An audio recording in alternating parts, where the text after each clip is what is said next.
And we are live. Hello, everyone. Welcome to Art of War Masters 2025 Spring Season Finale. I am Iconia Angelos, Gear Games Community Manager. Today I'm wearing my coat, my special extra festive coat. I'm joined by Tracy. He is gonna be my co-host today. Say hi to everybody. Hello, everyone. How are you doing? I hope you guys are enjoying yourselves. Yep, and I would just like to remind everyone that we're gonna have a 5-minute delay on this stream. So any questions or messages that you guys post in the chat, we're gonna see 5 minutes later, or we might reply to 5 minutes later. Today we're gonna be starting off with the semifinals. I'm gonna quickly switch to the brackets. Give me just a second.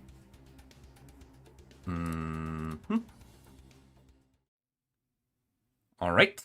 In the first semifinal, we have Call Me God versus Brigada. A very interesting matchup. Call Me God showed very good game yesterday, but so did Brigada. I think it will be an interesting match for sure. What do you think? I really think that it will be very interesting, particularly the map. Well, it's not really suited for hero rushes. I mean, if you can see, this map is used. So I am thinking that this may play well with our resistance folks. Mm-hmm. All right. Well, people in the chat, place your bets, because we're gonna start in just a moment. I suppose we could also take a look at the players' profiles in the meantime. Very, very powerful profiles here. We are starting off with Hero Dominator, lots of medals, 94 win rate. Rank 28 on the main account, but I would like to remind everyone that we're going to be playing on rank 24, skill rank 16, and 20 of each boost. Also joining the Call Me God team, we have Hero Destroyer with 90 win rate, and Hero Terminator with 86 win rate. As for Brigada team, we have Technar, which is how this name is read, 92 win rate, Adam 1994 with 76 win rate, and Skitalet01 with 84 win rate. Really, really beefed up profiles, really powerful accounts, really strong players, as we've already seen yesterday. Hopefully we're going to see a great game today as well. They're going to be playing on the map Ice Chains. I said Icy Chains. It's called Ice Chains. What do you think about this map, Tracy? I think overall, coordination really plays an important role in this map because each player has their own role, like one for Navy, one for support, one going on land, and things like that. Mm-hmm. Yeah, I personally don't really like playing. I have bad memories regarding this map. Personally, every time I get to play this map, I feel like I lose, and I don't remember ever winning this one. I think maybe I did, but the wins are not as memorable as the losses on this map for sure. At least in my case. Well, especially if you don't have good Navy and then you get placed on the Navy side of Oh things. yeah, I mean, yeah, that's so not absolutely. going to end up well. Hmm. Mm-hmm. But yeah, as they say, the horses are off, and we're already seeing a few skirmishes between assaults and riflemen from both sides. Indeed. And they're actually fighting off with that central small container here, and it seems that Skitalic will win over it. Yeah, definitely. The resistance rifleman Imba, apparently, as they just gunned down all of the assaults and ran off with the container. Yes. So I'm quite curious because the standard hero rush build here is, I mean, really cannot be utilized due to the distance or the size of the map itself. So I'm kind of wondering, it looks as if they're going or headed straight towards doing exactly that, except for blue Except and for red. blue and red, which Hmm. are the naval players. I would actually Hmm. expect the red player to do hero rushing and not even it seems like he's producing the Wasp out of the prototype factory, but I would expect him to go Salamander Rush, because the hero Yeah. that it's a literal submarine, should be very useful Mhm. on the water. Well, yes, I mean that is indeed a good idea. However, the Wasp provides like, a bit of an ABS support and also to somewhat, make things more squishy with the acid strike. Very But true. if it yes, and if you take a look at this, I mean, both of them are going for P2 Navy, like alligators and Vikings. But I'd say the Resistance do have the upper hand when it comes to the ocean in the early game due to the presence of the Wasps. Since, I mean, like Cerberus cannot really go on the ocean, cannot swim. Yeah, exactly. People are just now seeing our introduction part, and some rock says Iconia Deluxe version, Golden Iconia. Yes, this is a skin. Just like any self-respecting like game character, I'm supposed to have a skin. Good one, man. That's Yep. a good one. And I Uh, like it too. yeah. The Caimans are deploying some mines, seemingly in the middle of The map. the map, but it is also the most direct route for the blue player to take towards the red base. So I suppose that this mine placement is dictated by intent, so to speak. Yeah. Well, I mean, that is actually a good thing since, I mean, the super container appeared right exactly where the minefields are being placed. And if, I mean, if you kind of take it or look at it in a perspective, both the blue and the red are actually playing in a very, very cautious manner. Unlike the purple, the green, yellow, and the cyan player, they're just go ramble all out at the Yeah, start. they're already fighting for those super containers, and at the same time, the blue player decides to give up the first super container to the red player Technite, as Mm, maybe he is a little too afraid of the Resistance Navy. I do understand that alligators are considered to be much more powerful than Vikings, at least in the early stage of the game. But I think that the Confederation Navy also can pack quite a punch, especially if you allow it to develop.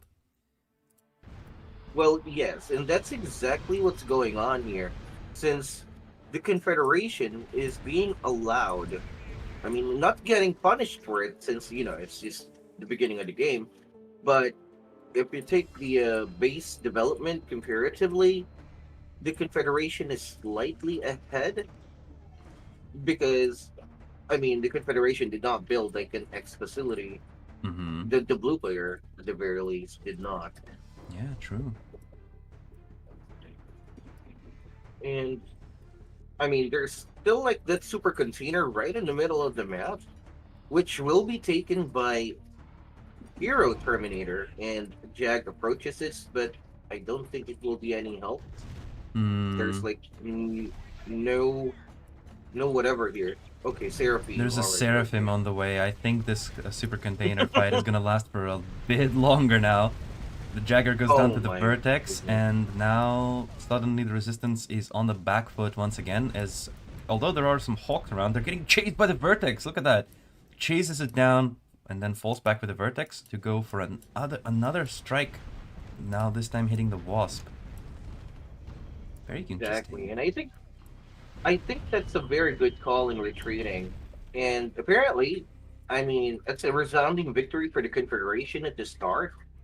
All right. Mm-hmm. However, if we take a look at the side of the Navy, they're just sitting down quietly, developing their bases and producing more units. Yeah. But if you take a look at it now, things have actually taken a turn to the advantage of Technic within HQ level 4 and just now Vehicle Factory level 3, which allows for a level 2 hero. Indeed. And there's the upgrade coming up. So we're gonna see a Salamander soon. But at the same time, we already are also seeing a Shipyard level 3 upgrade for the blue player, Hero Dominator. So we're gonna start seeing Hmm. Poseidons soon. And these Poseidons, personally, I think Poseidon might be just one of my favorite units in this game. I love units that have rocket artillery and that fire very far. And I think Poseidon is just a really fun unit to use. Yes, it is. I mean, I kind of agree with you on that one because it's one of my favorite units on the Navy, at least on the Navy side of things. Mm-hmm. In contrast to the Barracuda, the Poseidon is just, straightforward. You get there, you attack, you tank, you do anti-air, that's it. Yeah, yeah. Sometimes Poseidons can even take on alligators, which is quite funny. If your alligator is like unupgraded, then alligator loses 1v1 to the Poseidon. So Mhm. upgrade your Indeed. alligators if you're at resistance. I mean, to be honest with you, it kind of feels like if you're doing navy as a resistance, you only need to upgrade 2 units, whereas the Confederation needs to upgrade 3 units. Mhm. I agree with you on that. Although the third unit Barracuda is mostly super ultra useful when it comes to same faction. But other than that, if it's confed against resistance, it's always going to go down to spam alligators. Barracudas are rarely used. Yeah, which is quite unfortunate. Well, the developers do intend to make balance adjustments in the near future, so perhaps some changes to the Barracuda will be considered alongside some of the other underutilized units. But obviously, nothing is set in stone yet, so we're going to just wait and see what the developers come up with in the future. In the meantime, if you Yes, look at the definitely. minimap, the red player has kind of built a concave around the blue naval defense line. It's Hmm. a blockade. Yeah. Although, I mean, if you take a look at it, they almost have similar in numbers. It's just that the concave is like, there are gaps in between those spaces, but Mm-hmm. they actually form a huge net um to encage the blue guy or hero dominator here, who has a Mm-hmm. very tight formation. Yeah. I feel like the weakness of this concave is that it's a bit stretched out too far. It's gonna be pretty vulnerable Yeah. to actually getting flanked. If Hero Mm, Dominator decides to move his navy around the left side, he can probably just eat this conga line of alligators one by one. yeah. Oh, there's actually a huge battle going on here. Indeed. Um, on the right side of the map, and the vertex are actually really good here. Oh, that's some nice match. What do you make of this? This looks like a very powerful Confederation push. I think even the red player panicked a little bit as a few of those alligators have moved over to the middle of the map. Maybe they're actually aiming to take down a few Vertex as they're coming back to rearm, which actually they managed to take down a few of Hmm. them successfully, but this leaves his naval side a little too vulnerable. If the blue player decides to push out right now, these alligators are not going to be in a good position to react. And at the same time, the push on the right side, it just looks like last game with Call Me God, to be honest with you. They just kind of pushed for the win. And Yeah, if the resistance isn't careful, this might happen to them. exactly. And I think that's exactly what's going on here. As there's only one power plant remaining here for Skitalic, and two Leviathans is here along with the Salamander. But still, the Confederation army consists of majority Typhoons and the Seraphim Solaris, which I think can really, really help. Oh, but the timing That was a of very that good nuke. nuke, though. Very good. Yeah, Very good Leviathan nuke. Also, indeed, I couldn't Salamander agree active more. going on to the Solaris, almost bringing it down, but the nuke is going to finish the job. Absolutely beautiful. Alright, it looks like 3 Leviathans is going to be enough to hold off this push. Oh my goodness. I was never expecting for that to happen. I mean, that nuclear was so on point. Mm-hmm. Like, the moment the shield turned off and then the nuke came, it's my time. Yup. Now suddenly there's only a single Typhoon left of the whole attack force, and Skitaret is going to have an opportunity to rebuild using the reconstruction boost. Exactly. And that's exactly what he needs right now. And to take engagement with more, with less losses, Mm-hmm. since he is actually down in terms of army count and is relying more on his partners for defense. As you can see, all the heroes of the resistance are converging towards Kitalik's position. Yeah. Look at the blue naval fortress. This is just looking at even looking at it in the minimap, you would think that these are walls, but these are actually Yeah, Vikings. That's a I lot of. mean, very solid. Mm-hmm. It's very solid there. What's interesting though is that Oh, the blue player has built all these naval units, but he's not actually like the. Surely, Call Me God knows that those alligators are on in the middle of the map. They're not even trying to scout for any gaps in the Red's defenses. I bet like if Blue attacked right now with his entire force, he would absolutely demolish these alligators. absolutely. Although I don't think that his screen is pointed to that direction. His focus is at his Seraphim, because the blue Seraphim is Hmm. right in the middle of the map Oh, you're to right. where the engagement is happening. Exactly. Yeah, you're right. I think you're right.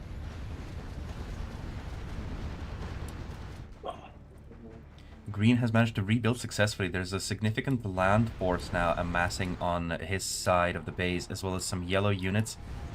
Beautiful Mm-hmm. hawk control, by the way, just from the yellow player. He did lose a lot of them, but he is doing significant damage and applying a lot of pressure to the Confederation team here. Exactly.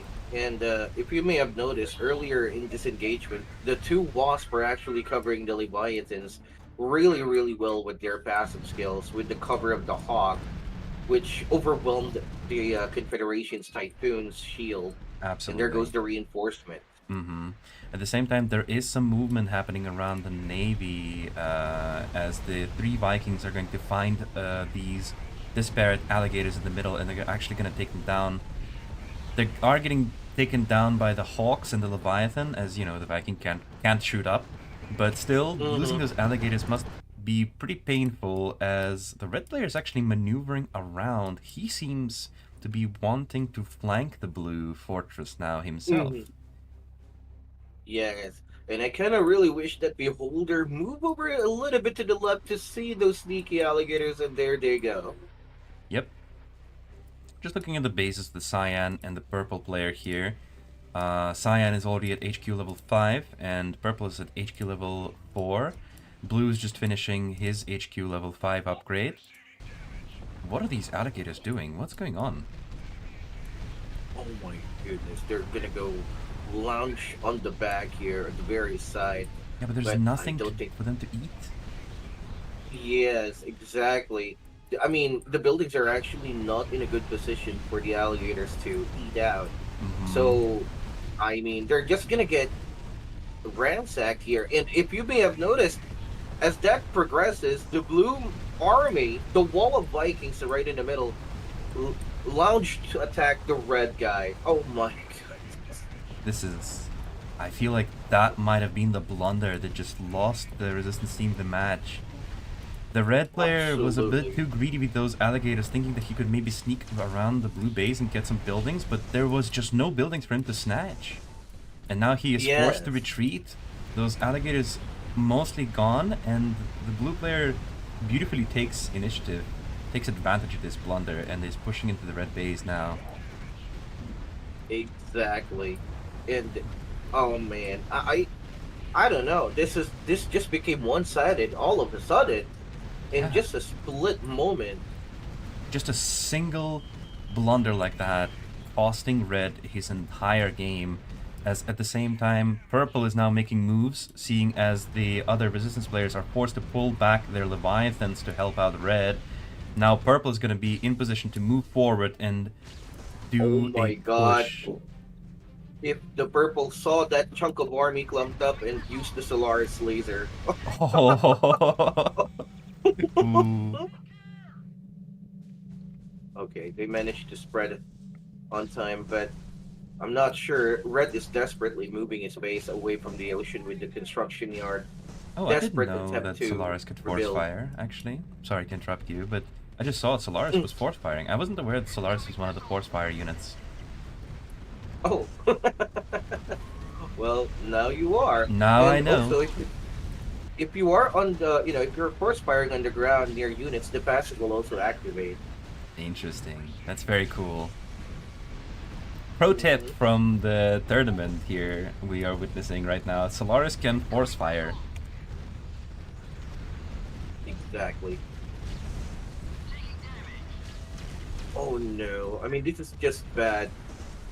Things just went south. All the hawks have been eaten by those Poseidons. Now yellow player's pulling back his army, but I don't know if maybe that's the right time. At the same time, what choice do they have really?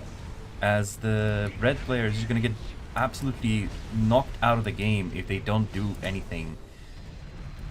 This is not looking good for the Brigada clan. Mm-hmm.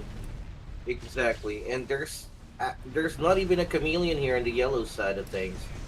So I'm not exactly sure if sending his army without a chameleon would be the best choice. Oh, beautiful double tap though from those salamanders, almost taking down a Solaris. It's just live with a sliver of health, maybe going to be taken down by some units, or at least forced to retreat like this. The other Solaris is also taking a significant damage. Using the active though, yeah. Absolutely nice active skill there.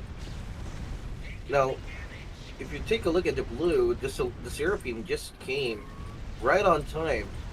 And, I mean, as we see things here, Hawks are like trying to desperately destroy that Solaris, but the Poseidons are at the back, providing aviation support. As well as anti-air Vertex. support. There's also Vertex flying in the air from the Cyan player.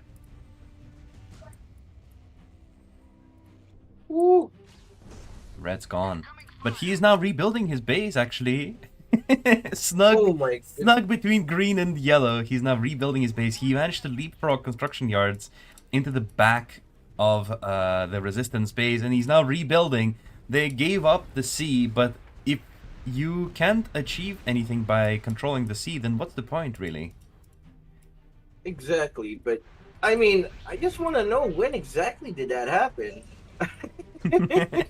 I completely missed it, but at some point the red player did decide to just move back. This is actually a really smart move, because now all three of the resistance players can focus on land unit production, and at the same time blue is kind of stuck with his naval units, and this is a lot of command points that are invested in those naval units. There's like I believe each Viking costs 4 command points, and Poseidon's are 5. Correct me if I'm wrong.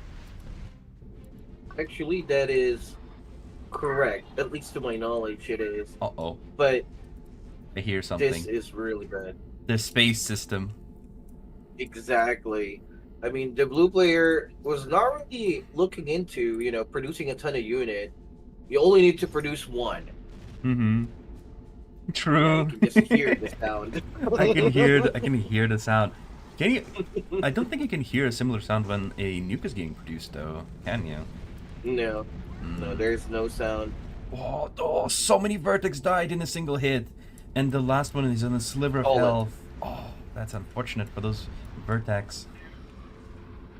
But I mean, that's a necessary sacrifice. I mean, given how they are ahead in this game, I mean, they're doing the right calls here. I mean, just look at the purple. He's just holding this position. True. I don't understand what this red salamander is doing. He really should not be attacking the naval units, because like even if you manage to take down these naval units, he would probably be able to build more, and at the same time all of this is just kind of dead command points for the blue players. So maybe they should just leave them alive. Yeah, I think the resistance should just ignore them. Yeah. In general. Yeah. Go further inland. Go around the inland side of the map. Space strike detected.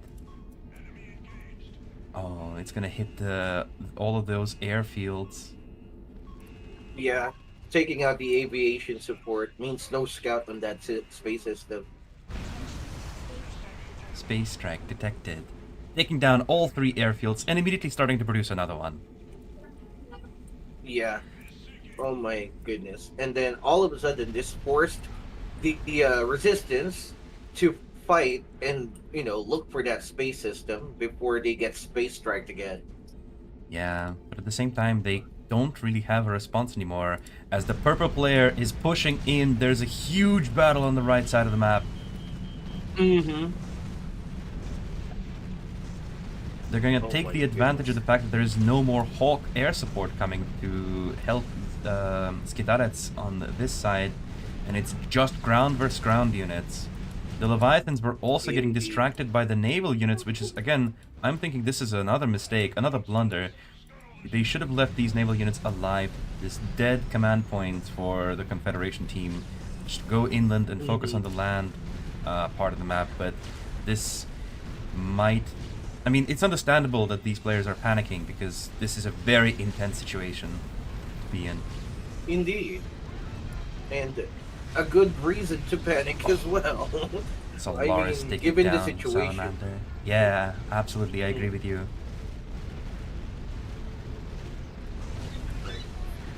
That I'd win Cerberus. I'd win. He jumps in again on 1 HP. He does not care. Goes down. I'd win. Cerberus goes always down. goes down fighting. It's kind of insane. Well, I mean, at least he fulfilled his role. True. It's GG at this point, I guess. Another space not strike much- coming to strike at the green, I guess green and red base. Mhm. Oh my god. There's not. Oh, look at all that infrastructure going down. And once more, another space strike getting charged up. Not much they can do about this at this point. There's no aviation, no nothing. Absolutely not. This is going to be a slow death for the resistance now. For some reason, the red headquarters is now back on the sea side of the, like on the coast. I'm really not sure if that is the right call, considering he already has a headquarters level 4. Wow, the salamander actually went to where the super weapon is. Oh, you're absolutely right. But they... Very sneaky. Very sneaky. But- I think they should have coordinated. Maybe several salamanders could have taken down that space system, but at this point, Skitarets is eliminated from the game, and Brigada is gonna tap out of this one. The first semifinal goes to Call Me God. As expected, or as I did say that. I mean, with their experience, this is already a given situation, at least to my point of view. Adam is still in the game, though. He probably wanted to nuke at least once before saying bye. Maybe, yeah, he's building that nuke. I wonder if the Confederation will find it. Maybe they will. All those vertex are flying somewhere. Yeah. Yep, they're flying straight for the nuclear launcher. It's down. It's GG. Leviathan goes down painful. too. Space strike number 3 gonna hit Adam 1994.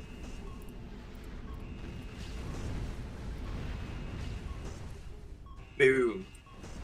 Just a matter of seconds here. Good call on pulling back those vertex just on time, considering, and the victory screen right after that. What a game. Absolutely insane. Yeah. You know what? At some point, I really thought that the resistance could turn things around. Like right in the middle of the game, they managed to push back the purple, but one blunder from the red just blew everything out. Mm-hmm. Yeah, that was a really good game though. Really fun to watch. And we've already got the brackets updated.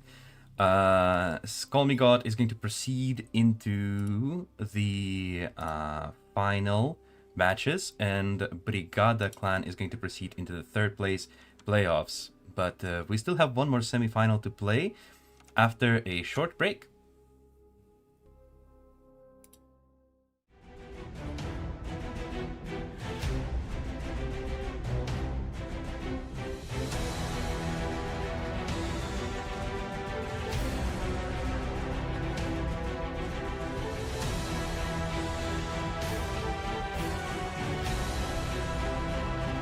Well, the Jagger goes down to the Vertex, and now suddenly the Resistance is on the back foot once again, as although there are some Hawks around, they're getting chased by the Vertex. Look at that. Chases it down and then falls back with the Vertex to go for another strike. Now this time hitting the Wasp. Very interesting. Exactly, and I think that's a very good call in retreating. Yeah. If the Resistance isn't careful, this might happen to them. Exactly. And I think that's exactly what's going on here. As there's only one power plant remaining here for Skitalic, and 2 Leviathans is here along with the Salamander. But still the Confederation army consists of majority Typhoons and the Seraphim Solaris, which I think can really, really help. Oh, but the timing. Significant land force now amassing on his side of the base, as well as some yellow units. Beautiful Hawk control, by the way, just from the yellow player. He did lose a lot of them, but he is doing significant damage and applying a lot of pressure to the Confederation team here. Exactly. And if you may have noticed, earlier in this engagement, the 2 Wasps are actually covering the Leviathans really, really well with their passive skills, with the cover of the Hawk.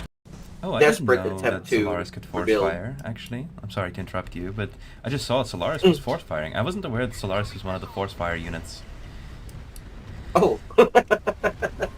Well, now you are. Now and I know. Also, if you are on the, if you're force firing on the ground near units, the passive will also activate. Interesting. That's very cool. Pro tip from the tournament here we are witnessing right now. Solaris can force fire. The red player is just gonna get absolutely knocked out of the game if they don't do anything. This is not looking good for the Brigada. I think the Resistance should just ignore them. Yeah. In general. Yeah. Go further inland. Go around the inland side of the map. Space strike detected. Oh, it's gonna hit all of those airfields. Yeah, taking out the aviation support means no scout on that space system. Space strike detected. Taking down all 3 airfields and immediately starting to produce another one. I mean, the blue player was not really looking into, producing a ton of unit. You only need to produce 1. Mm-hmm. True. Yeah, you can just hear the sound. I can hear the sound. Can you? I don't think you can hear a similar sound when a nuke is getting produced, though. Can you? No. No, there's no sound. Oh, so many Vertex died in a single hit, and the last one is on a sliver of health. Oh, that's unfortunate for those Vertex. Well, I mean, at least he fulfilled his role. True. It's GG at this point, I guess. Another space strike coming to strike at the green, I guess green and red base. Oh my god. There's...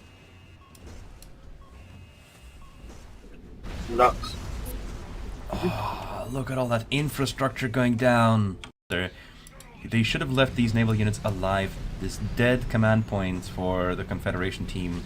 Just go inland and focus on the land part of the map, but this might...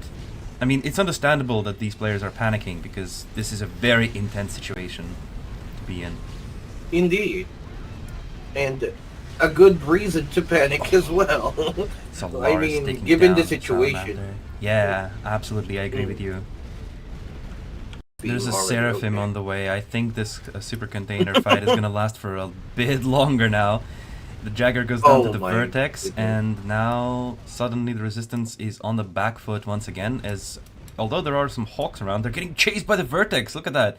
Chases it down, and then falls back with the vertex to go for another strike. Now this time hitting the wasp. Very interesting. Exactly, and I think that's a very good call in retreating. The red player is just gonna get absolutely. Hello everyone, we are back, and the first promo code is now on the screen somewhere above Tracy in the top right corner. The next battle is gonna be between BRATSTVO and Bro clans. It's a semi-final, and we're already in the lobby waiting for everyone to be ready. And while we are waiting, I'm going to introduce all the players to us. We're starting off with Keisari with 82 win rate, lots of medals, very powerful player from the Bro clan. Pashka UA, we've seen him yesterday with beautiful, absolutely beautiful control of his units. 88 win rate. And King with 92 win rate, another powerful player from the Bro clan. But BRATSTVO is not to messed with either. Fartovi 1994 was absolutely insane. Fartovi, do you remember what he did yesterday, Tracy? Well, if I recall, he actually defended, like the red side of things. Mm-hmm. He was the red guy. Yeah. Mm-hmm. Mm-hmm. If you were interested about the game, you could check out the VOD from yesterday to see exactly what happened in the match between BRATSTVO and... I'll check the thing. TD Sathu AE clan. We also have Kaysar. Interesting that we have a Kaysar and a Kaysari on the opposing side of the teams, opposing sides. And why the Red Kingdom also showing these stellar hawk control. So I think we're gonna have a bit of a air war on our hands. Indeed. Oh man, I mean, I'm quite excited with how this will turn out because why the Red Kingdom will be green, so he's more focused on the support side of things. Again. Yeah, I'm expecting to see a lot of beautiful hawk control once again. And I think Pashka was also the Vertex player for the Bro clan yesterday, so that would be really cool to see how these two players clash in the air. I agree.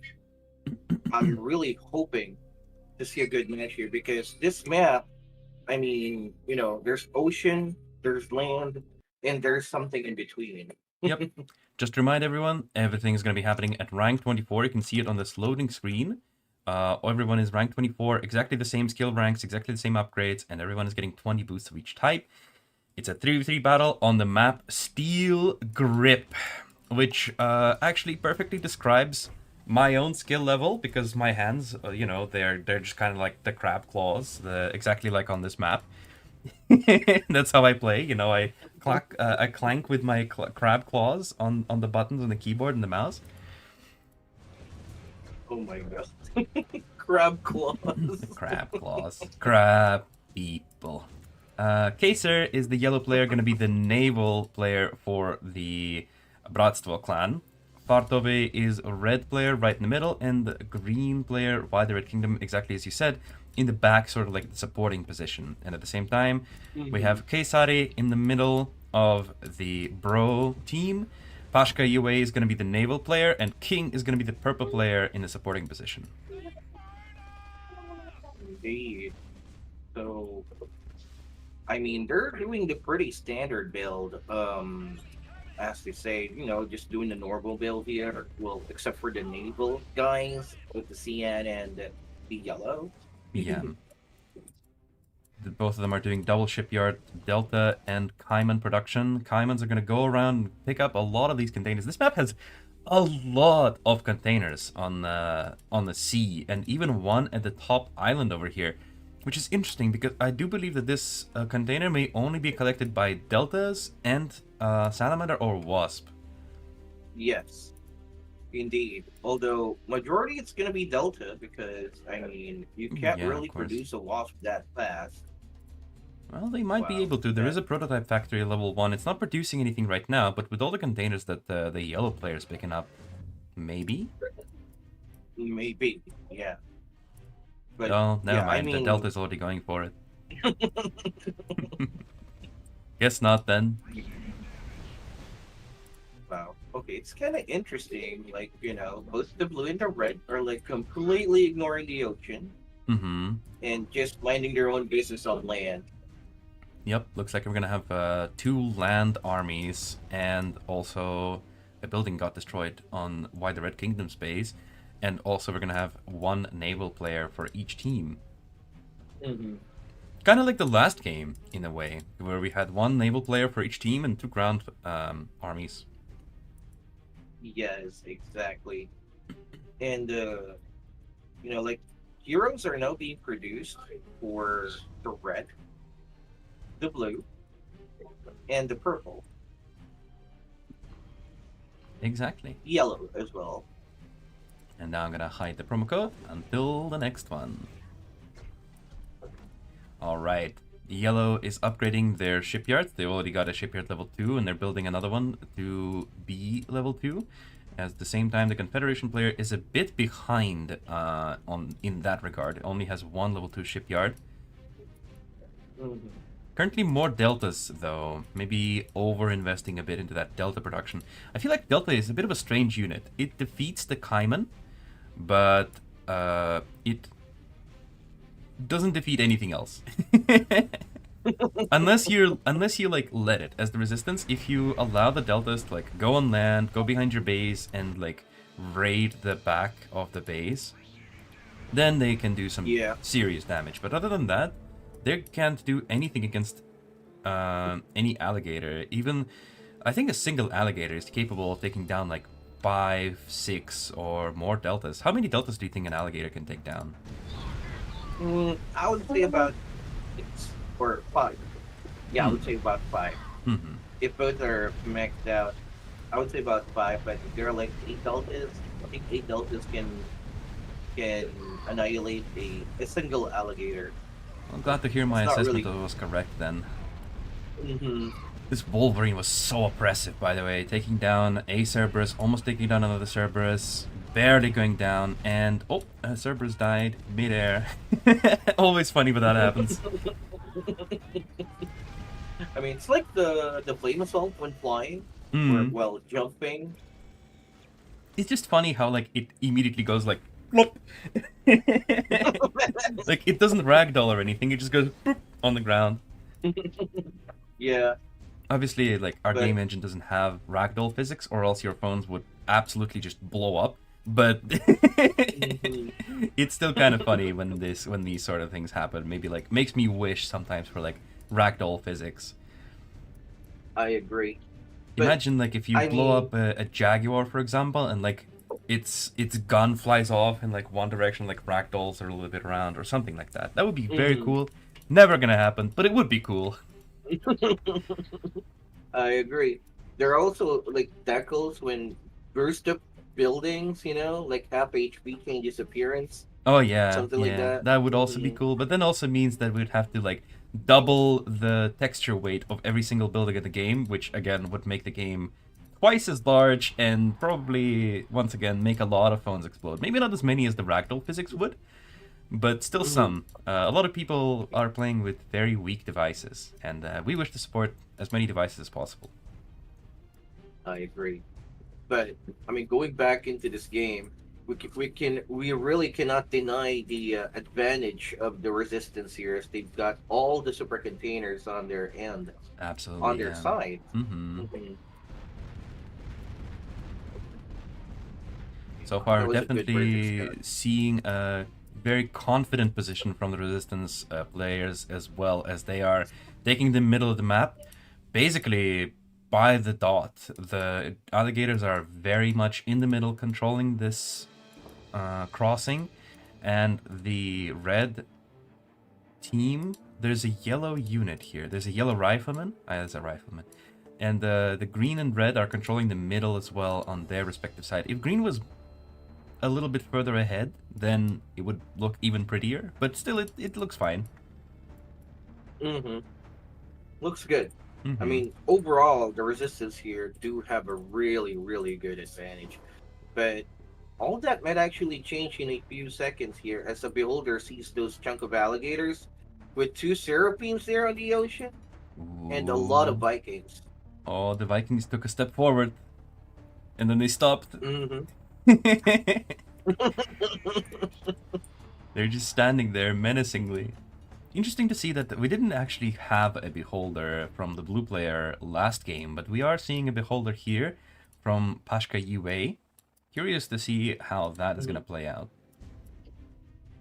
Yeah, a beholder is really, really useful Oh, when the it comes to Vikings are on making the things move. more squishy.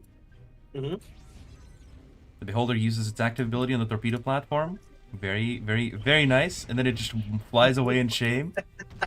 And the Vikings move forward, engage the alligators, and then they move back. Oh, this is a bit of a miss micro going on here. I have a feeling. I think Pashka Yeah, UA panicked a little bit after that misstep on the beholder and pulled his forces back after that. yeah. I was thinking that he wanted to follow up with the Viking as soon as that beholder scan dropped, Yeah, but that did not go as planned. absolutely. Yeah, that did not go as planned at all.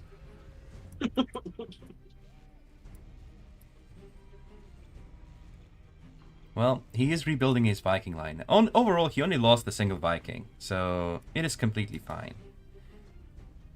He's got I Poseidon's out. agree. There's a Seraphim flying around here. Not too bad. Not too bad for the Confederation team. Yes. Although I am just worried that there's like three shipyards here from the yellow and two shipyards from Pashka. Hmm. 3 level 2 shipyards, yeah. Hmm. Only 2 shipyards from And Pashka. if you take a look at the lines of navy here, there's obviously more alligators than Vikings. Mm-hmm.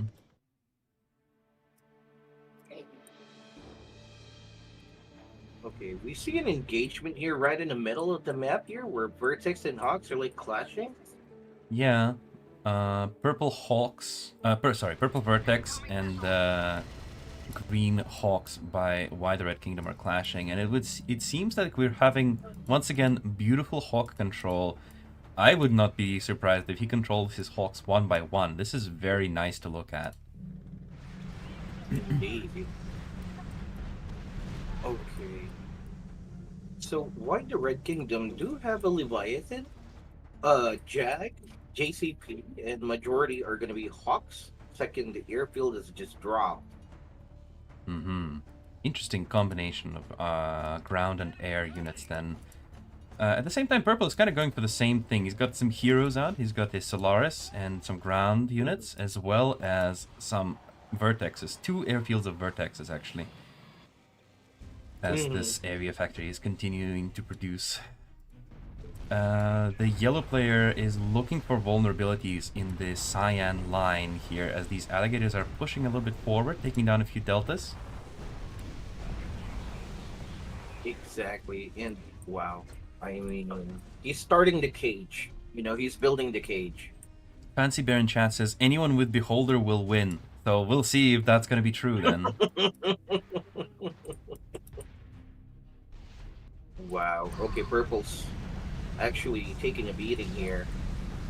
Yeah, the Cerberus going, nah, I'd win again, and it actually loses.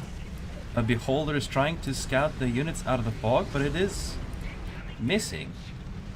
A nuke is also missing, however. A lot of interesting ability usage on both sides here. Oh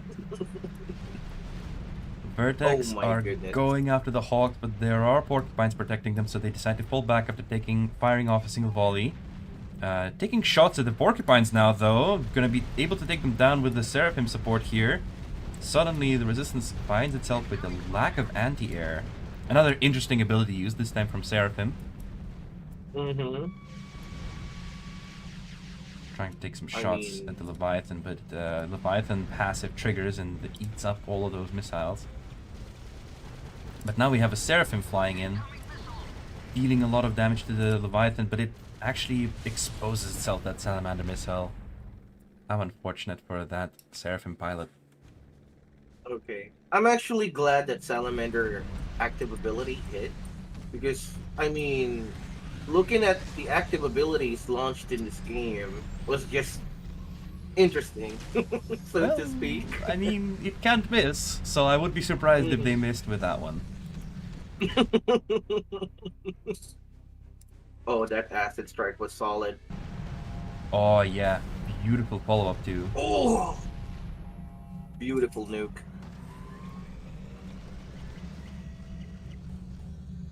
This is really looking bad for purple right now. And blue is certainly out of position to assist.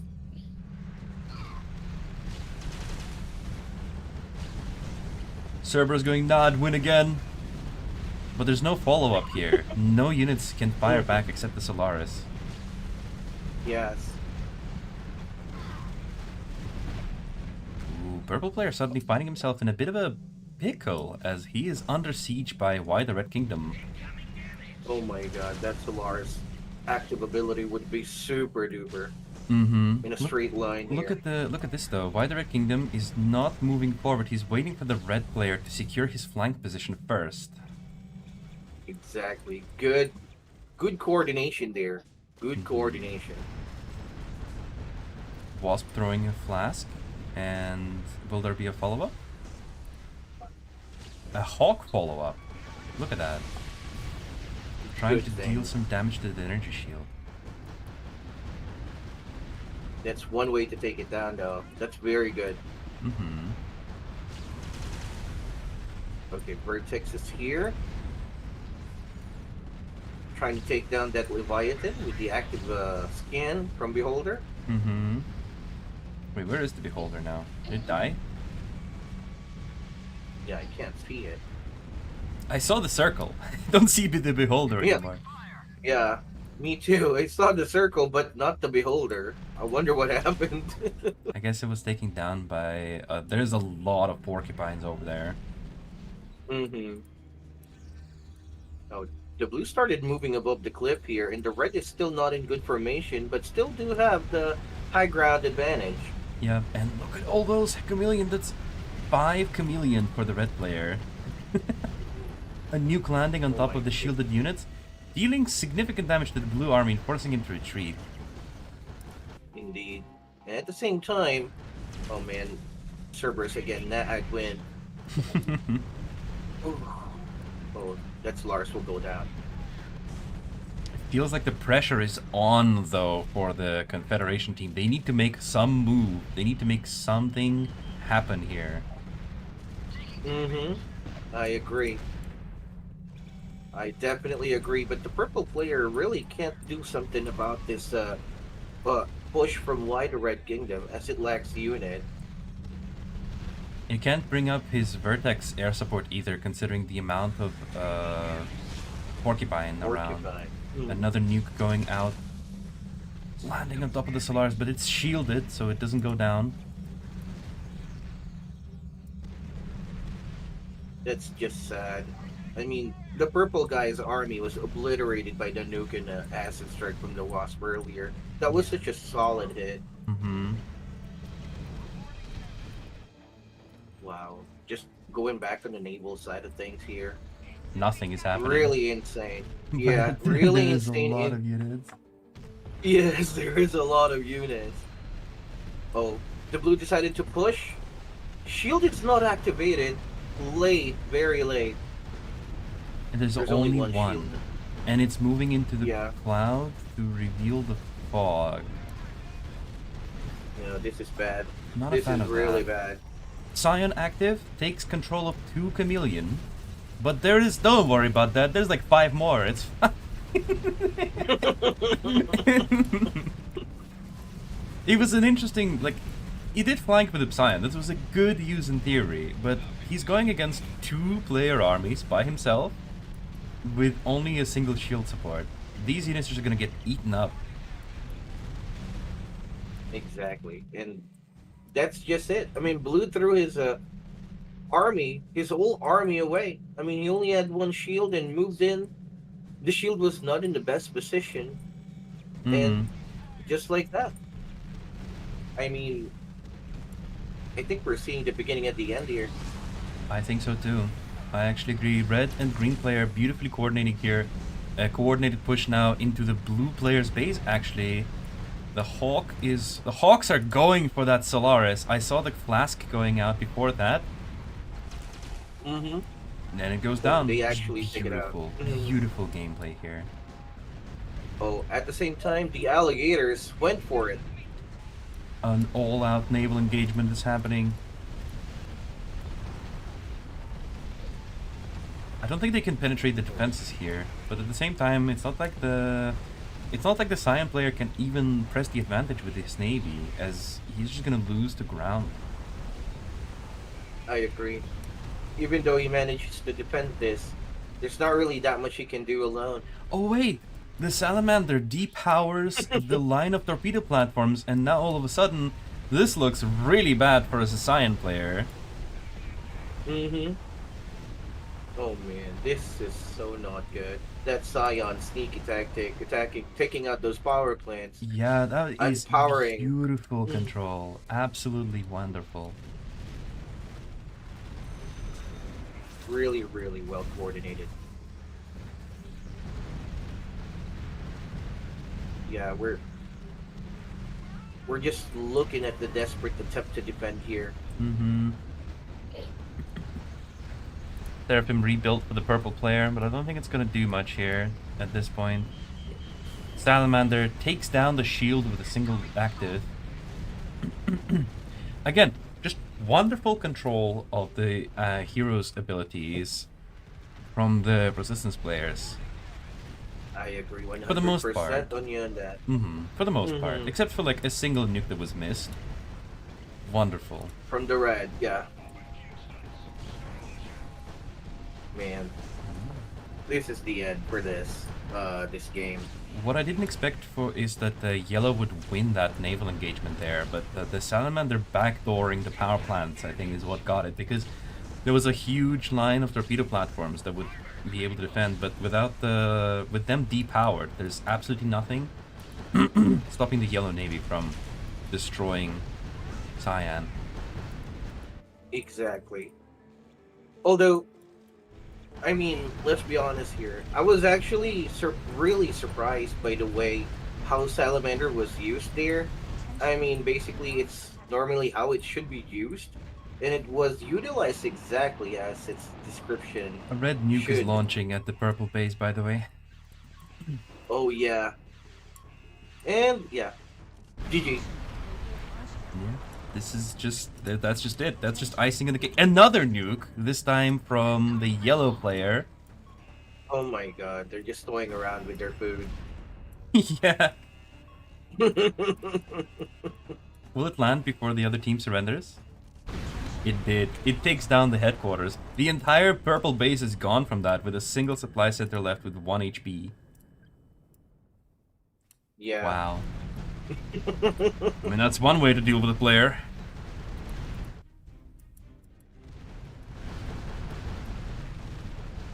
I wonder what Pachka is thinking.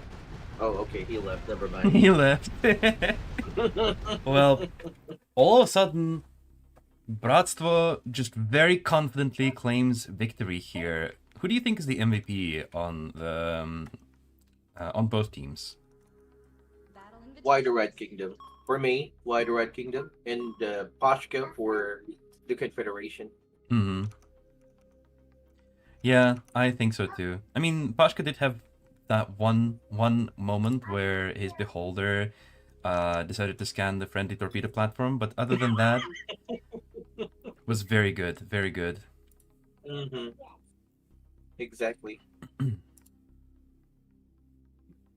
I mean, I was kind of wondering what happened there with the blue guy sending his whole army with one shield not covered, not even turned on, and sending his whole army there to, just be obliterated by the red. Yeah, the shield was really underutilized there, wasn't it? Hmm. Yes, it was. I was really, really wondering what happened there. Maybe he got disconnected. I'm not sure. Not sure what happened there. All right, we're gonna go on a short 5-minute break while the teams are getting set up once again. So stay tuned, everyone, and don't leave the stream. Just ignore them. Yeah. In general. Yeah. Go Yeah. further inland. Go around the inland side of the map. Space strike. Yeah. If the resistance isn't careful, this might happen to them. Exactly. And I think that's exactly what's going on here. As there's only one power plant remaining here for Skitalic, and 2 Leviathans is here along with the Salamander. But still, the Confederation army consists of majority Typhoons and the Seraphim Solaris, which I think can really, really help. Oh, but the timing. Oh, I Desperate didn't know attempt that to Solaris could force rebuild. fire, actually. I'm sorry to interrupt you, but I just saw Solaris was force firing. I wasn't aware that Solaris was one of the force fire units. Oh. Well, now you are. Now and I know. Also, if you are on the, if you're force firing on the ground near units, the passive will also activate. Interesting. That's very cool. Pro tip from the tournament here we are witnessing right now. Solaris can force fire. Well, I mean, at least he fulfilled his role. True. It's GG at this point, I guess. Another space strike coming to strike at the green, I guess green and red base. Oh my god. There's... No. Oh, look at all that infrastructure going down. I agree. Even though he manages to defend this, there's not really that much he can do alone. Oh wait! The Salamander depowers the line of torpedo platforms, and now all of a sudden, this looks really bad for a Sicilian player. Oh man, this is so not good. That Scion sneaky tactic, taking out those power plants. Yeah, that is beautiful control. Absolutely wonderful. Exactly. Although, I mean, let's be honest here. I was actually really surprised by the way how Salamander was used there. I mean, basically, it's normally how it should be used, and it was utilized exactly as its description. A red nuke is launching at the purple base, by the way. Oh yeah. And yeah, GG. Yeah, this is just that's just it. That's just icing in the cake. Or 5. Yeah, I would say about 5. If both are maxed out, I would say about 5. But if there are like 8 deltas, I think 8 deltas can annihilate a single alligator. Well, I'm glad to hear my assessment was correct then. This Wolverine was so oppressive, by the way. Taking down a Cerberus, almost taking down another Cerberus, barely going down, and oh, Cerberus died midair. Always funny when that happens. The resistance should just ignore them. Yeah. In general. Yeah. Go further inland. Go around the inland side of the map. Space strike detected. Oh, it's gonna hit all of those airfields. Yeah. Taking out the aviation support means no scout on that space system. Space strike detected. Taking down all 3 airfields and immediately starting to produce another one. Significant land force now amassing on his side of the base, as well as some yellow units. Beautiful hawk control, by the way, just from the yellow player. He did lose a lot of them, but he is doing significant damage and applying a lot of pressure to the Confederation team here. Exactly. And if you may have noticed, earlier in this engagement, the 2 Wasps were actually covering the Leviathans really, really well with their passive skills, with the cover of the Hawk. I mean, the blue player was not really looking into, producing a ton of unit. You only need to produce 1. True. Yeah, you can just hear the sound. I can hear the sound. Can you? I don't think you can hear a similar sound when a nuke is getting produced, though. Can you? No. No, there's no sound. Oh, so many Vertex died in a single hit. And the last one is on a sliver of health. Oh, that's unfortunate for those Vertex. Okay. I'm actually glad that Salamander active ability hit. Because, I mean, looking at the active abilities launched in this game was just interesting, so Well, to speak. I mean, it can't miss, so I would be surprised if they Mhm. missed with that one. Oh, that acid strike was solid. Oh yeah, beautiful follow-up too. Oh, They should have left these naval units alive. This dead command points for the Confederation team. Just go inland and focus on the hmm land part of the map, but this might... I mean, it's understandable that these players are panicking because this is a very intense situation to be in. indeed, and a good reason to panic as well. I Solaris mean, taking given the down situation. Salamander. Yeah, absolutely, I agree with Mm. you. Another nuke, this time from the yellow player. Oh my god, they're just toying around with their food. Yeah. Will it land before the other team surrenders? It did. There's a Already Seraphim okay. on the way. I think this super container fight is gonna last for a bit longer now. The Jagger goes down to Oh the my Vertex, goodness. and now suddenly the Resistance is on the back foot once again, as although there are some Hawks around, they're getting chased by the Vertex. Look at that. Chases it down, and then falls back with the Vertex to go for another strike. Now this time hitting the Wasp. Very interesting. Exactly, and I think that's a very good call in retreating. Those Vertex are flying somewhere. Yeah, Yep, they're flying yeah, straight for the nuclear launcher. It's down. it's GG. This Leviathan is goes down painful. too. Space Strike number 3 gonna hit Adam 1994.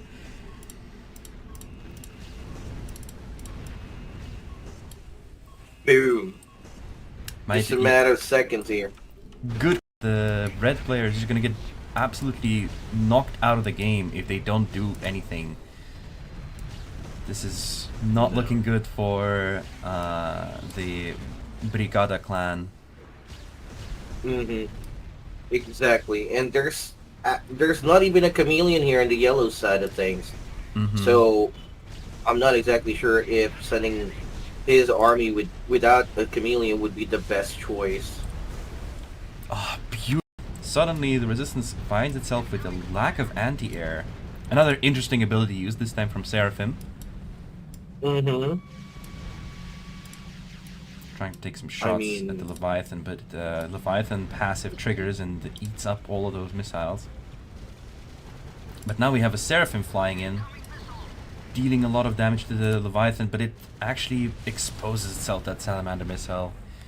How unfortunate for that Seraphim pilot. Nuke landing on oh top of my the goodness, shielded units, dealing significant damage to the blue army and forcing him to retreat. indeed. And at the same time, oh man, Cerberus again. That I'd win. Oh, oh, that's Lars will go down. It feels like the pressure is on, though, for the Confederation team. They need to make some move. They need to make something happen here. Mm-hmm. I agree. Yeah, If the Resistance isn't careful, this might happen to them. exactly. And I think that's exactly what's going on here. As there's only one power plant remaining here for Skitalic, and two Leviathans is here along with the Salamander. But still, the Confederation army consists of majority Typhoons and the Seraphim Solaris, which I think can really, really help. Oh, but the timing. Oh, I didn't Desperate know attempt that to Solaris could force rebuild. fire, actually. I'm sorry to interrupt you, but I just saw Solaris was force firing. I wasn't aware that Solaris was one of the force fire units. Oh, well, now you are. Now I And know. also, if you are on if you're force firing on the ground near units, the passive will also activate. Interesting. That's very cool. Pro tip hmm from the tournament here we are witnessing right now. Solaris can force fire. Well, I mean, at least he fulfilled his role. True. You know, it's GG at this point, I guess. Another space It's not strike much. coming to strike at the green, I guess green and red base. hmm Oh my god. There's not. Oh, look at all that infrastructure going down. I agree. Even though he manages to defend this, there's not really that much he can do alone. Oh wait, the salamander depowers the line of torpedo platforms, and now all of a sudden... Hello everybody, we are back from break. It was a bit of a longer break since the Bro Clan, they were just playing, and they're gonna have to play another game right after that. So the team needed a little bit of extra time to cool off after the game, recollect themselves, and get back in the game. Since third place, still very important. They are going to be facing the Brigada clan, and the players are already here in the lobby, so we're going to have a quick look at their profiles, starting off with the Brigada clan. Skitalets 01, 84 win rate, lots of medals, mostly fourth places, still very respectable. Technar, 92 win rate, some first places, some third places, a very good spread of placements, basically. And they also have the award for contribution to game development, which is not a very common award, to say the least. Adam 1994 rounds out the Brigada clan with another beautiful lineup of medals and 76 win rate. For the Bro clan, we once again have Pashka Yue, the naval player from last game, looks like a veteran player with a 7 years game veteran award right here under his belt. 88 win rate still, a good number of medals, and joined by King, another 7 years veteran with lots of medals, 92 win rate, and actually Kaysari is gonna get swapped out for Soup Bruh, 100 win rate player with a crazy amount of medals once again, and a 5-year game veteran award. So they're going to be playing on Forgotten Post map, which is, on the contrary, when I said that Ice Chains was the map I usually remember losing on, Forgotten Post is the map I usually remember winning on a lot. What do you say about it? This map is very interesting.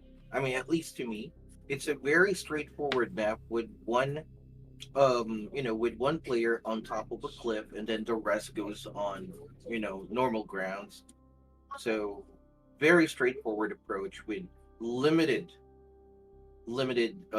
accessible paths. Yeah. It's interesting how the water areas kind of like really split this map up in kind of an interesting way, leaving several paths open. And then there's these high ground areas on the bottom and the top side of the map, which I feel like always very interesting to control. Actually, like the bottom players have 3 paths they could take to try to attack, and there's always also that little corner area where they could sneak around. Agreed. I'm gonna post in the chat that we are now ready to signal the other organizers that we are ready to begin, and we're just gonna have to wait for the match to start. This is gonna be the third placement match. Once again, I'm gonna show the brackets here.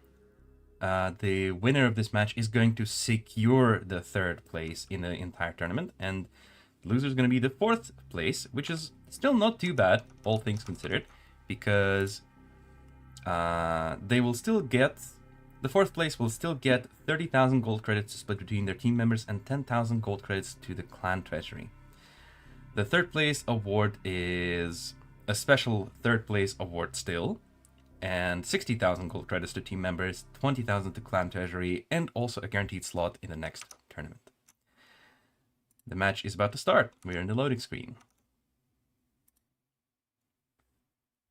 Very excited. I'm actually excited. Yeah. Say, great minds think alike. Who's gonna claim the third place? Both of these teams are... We have seen them already quite a lot in this tournament. But Supra, I am actually not seen in this tournament yet. I think Kesari played both times for the Bro clan. Okay. I mean, Supra. I mean, this guy was injected midway and has 100% win rate. It's not I'm like he was actually curious. injected midway. It's more like, because we ask clans to have substitutes. If a clan decides Mm. to substitute a player for another player, that is obviously their right to do so. Well, let's see how that swap goes for them. Maybe Kesari feels like it's a strategic decision for a team to swap out a player. Mm. I mean, with a 100% win rate, so I'm actually expecting a lot from this guy. Yeah, well, we'll see about that. Assaults are kind of running into those corners I mentioned on the top left side of the map. 3 assaults running into the corner. They are noticed by the riflemen, so I'm not sure if they think they're sneaky or not. That one rifleman always gets away with it at the start. Yeah, true. Every Just look at it. team is upgrading their headquarters now to level 3.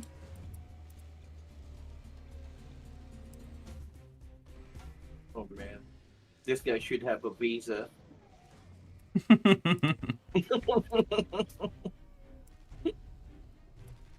One of the assaults is now moving to scout the red base, as the red rifleman is scouting out the blue base.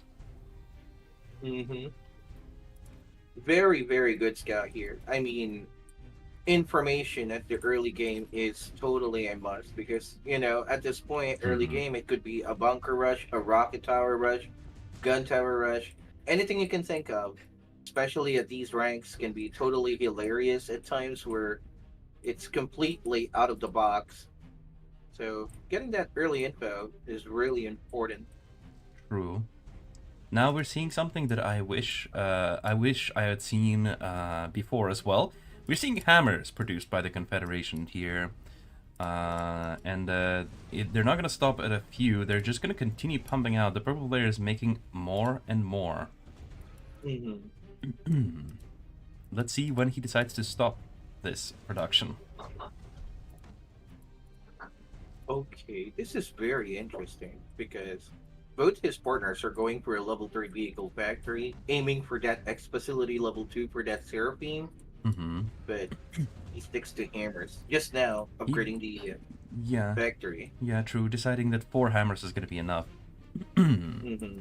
Hammers, I feel like it is a bit of an underutilized unit, which is a bit of a shame because the Resistance likes to rely on their new heroes like the Wolverine and the Salamander, and both of those heroes are actually pretty weak to hammer. I believe we've done some Hmm. testing with one of our testers, Super Fluffball, and I built only hammers. Well, he went for Wolverine and Salamander, just purely for testing purposes. We wanted to see how many hammers can reliably beat a Wolverine at rank 17. And even 5 hammers can reliably beat both Wolverine and Salamander. So it's actually quite interesting to see if these hammers are going to be... look at this, just a few shots and Salamander is already half health. Yeah. I was honestly surprised by that, to be honest with you, because I was not expecting that much result from 4 hammers in a straight up Cerberus jump taking out that Salamander. Look at that. That's 650... No, wait, is it 550 resources for the Salamander? I keep forgetting. 550. 550, yeah. 550 resources completely obliterated by 4 hammers, which are, even if they're all going down, that's still going to be less than that. Hmm. And in addition, he got the super container as well. Yep. So that investment definitely paid off for him. Obviously, you would like to go into Zeus production afterwards. You don't want to stick to hammers forever. But just early on, having a few hammers, I feel like is something that a lot of Confederation players really need to make good use of. And that actually comes out Yes. of the new player, Supra. So that is very interesting how this player already brings a bit of a new strategy here for the Confederation side. I agree. Oh, beautiful Oh, landing on the Seraphim from King. hmm Man, those two net admins.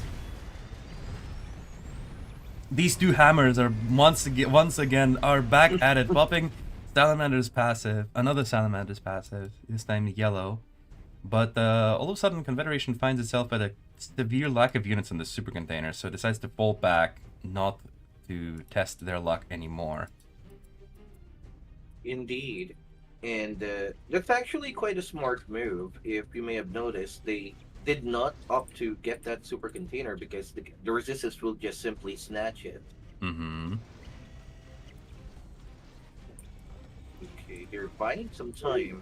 There's already a few Zeuses out from Purple and the Cyan player here, and they're going to, under the support of the Seraphim, fly in and try to contest that super container. Two Seraphims, actually. A Salamander missile is going to come out and deal significant damage. That Seraphim almost taking it down.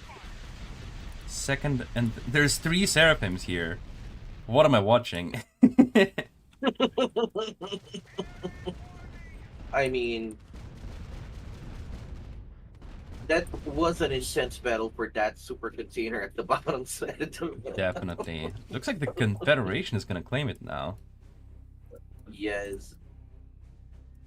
I mean, that move of retreating to somewhat buy some time in order to, retake that position before they get it was on point. Rifleman gets detected by the Seraphim in the trees there and taken out. Wow. I mean, there's already a rocket tower on the Purple's base. I mean, Purple's really playing solid. Yeah, so far nothing to say about any of these players. I mean, I think both teams are playing pretty well so far. Definitely, I would give the edge a little bit here to the Confederation team, considering they made better strategic choices. The Purple player decided to go for a few hammers to get the early game advantage there. And also, they teamed up with the Cyan player to make a push for the super container there. Indeed. Although it's just a matter of turning things around, making some, like unpredictable tactics. Ooh. Oh my god. Just once again bringing it up to the chat, for people who are saying that these are not legal ranks, these are all playing on rank 24 with a skill level 16. We have made it a special feature for the tournament so that everybody has exactly the same rank. You can see that on the loading screen to this game. Everyone is rank 24 with skill rank 16, 20 of each boost.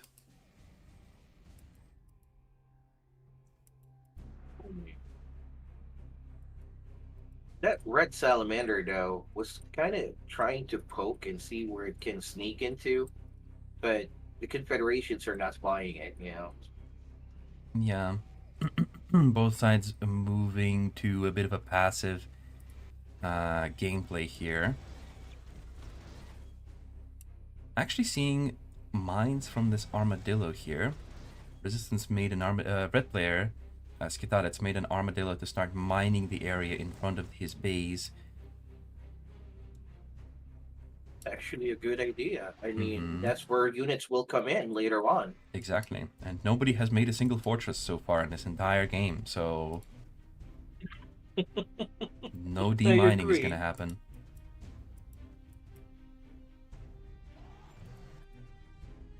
Okay, I wonder how they are going to play this out, because the purple has the upper hand when it comes to the middle side of the map. Super container spawned in the middle again. Securing that position as well. There's a shield here.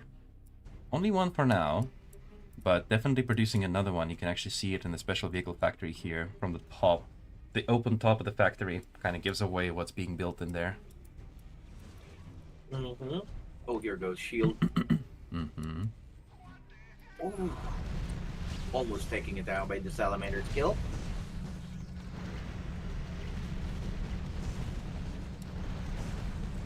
green player is trying to weasel themselves into this position here, trying to flank the purple player, and Leviathan nuke lands on top of the super container, but the purple player, Supra, already moved back.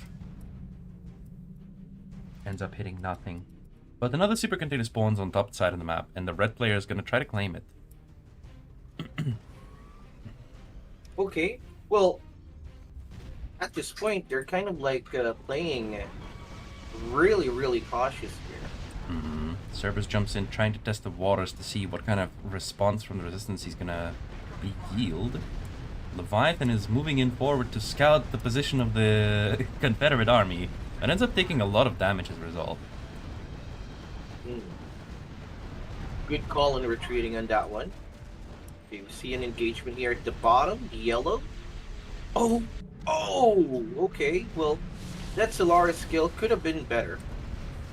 Oh, I missed it. I was still watching the red and the blue going at it for this container here. Okay, It's a lot of back and forth. I love the movement of armies going back and forth. And then the predictive use of abilities, trying to predict the movement of these teams. I agree on you on that. The green player is actually playing very good here.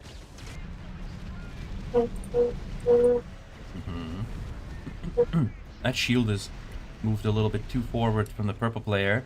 It's a bit of a mistake, but at the same time the Wasp also moved a little bit too far and is barely surviving on a sliver of health. Oh, it's gonna go down. You think? Oh, it's gonna go now. Yeah.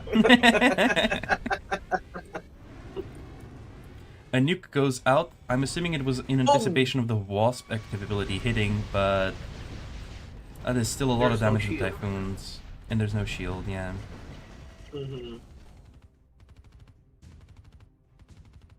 Oh my god. I kind of really feel that this is like the calm before the storm.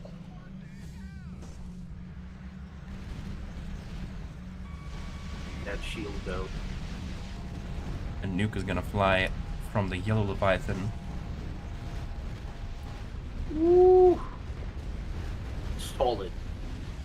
Very solid hit. That Spirit Beam is taken down. Solaris active takes down a couple of vehicles with the very tip of the laser there.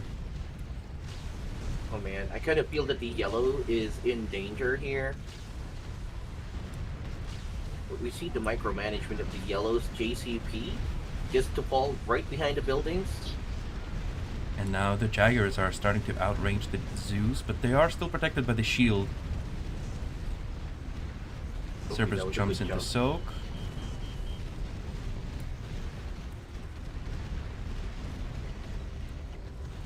Okay, reinforcement from the green here to assist yellow. Purple is now pressuring him. He's now seizing the position given by the green. Exactly. I mean, the purple is now taking this opportunity to march and take advantage of this position. And now red is forced to move down to help against this push. Will blue take advantage of red moving down now?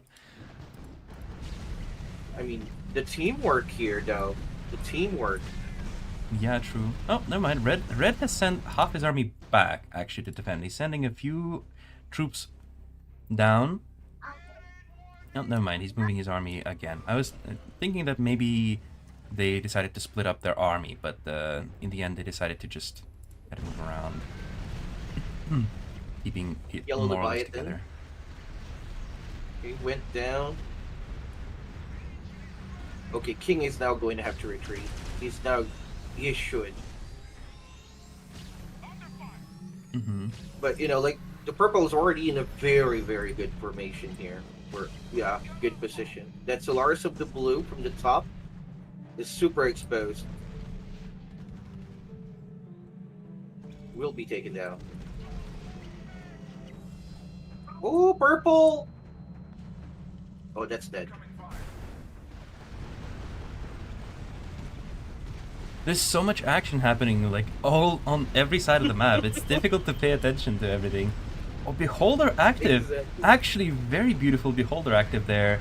But once again, there's just barely any follow-up from it. I would really love to see more, but at the same time, red is going to flank the purple's position, and blue is not reacting. Oh, that is bad play there. Okay. Purple's taking a beating from the side. However, that's a very accurate force firing there.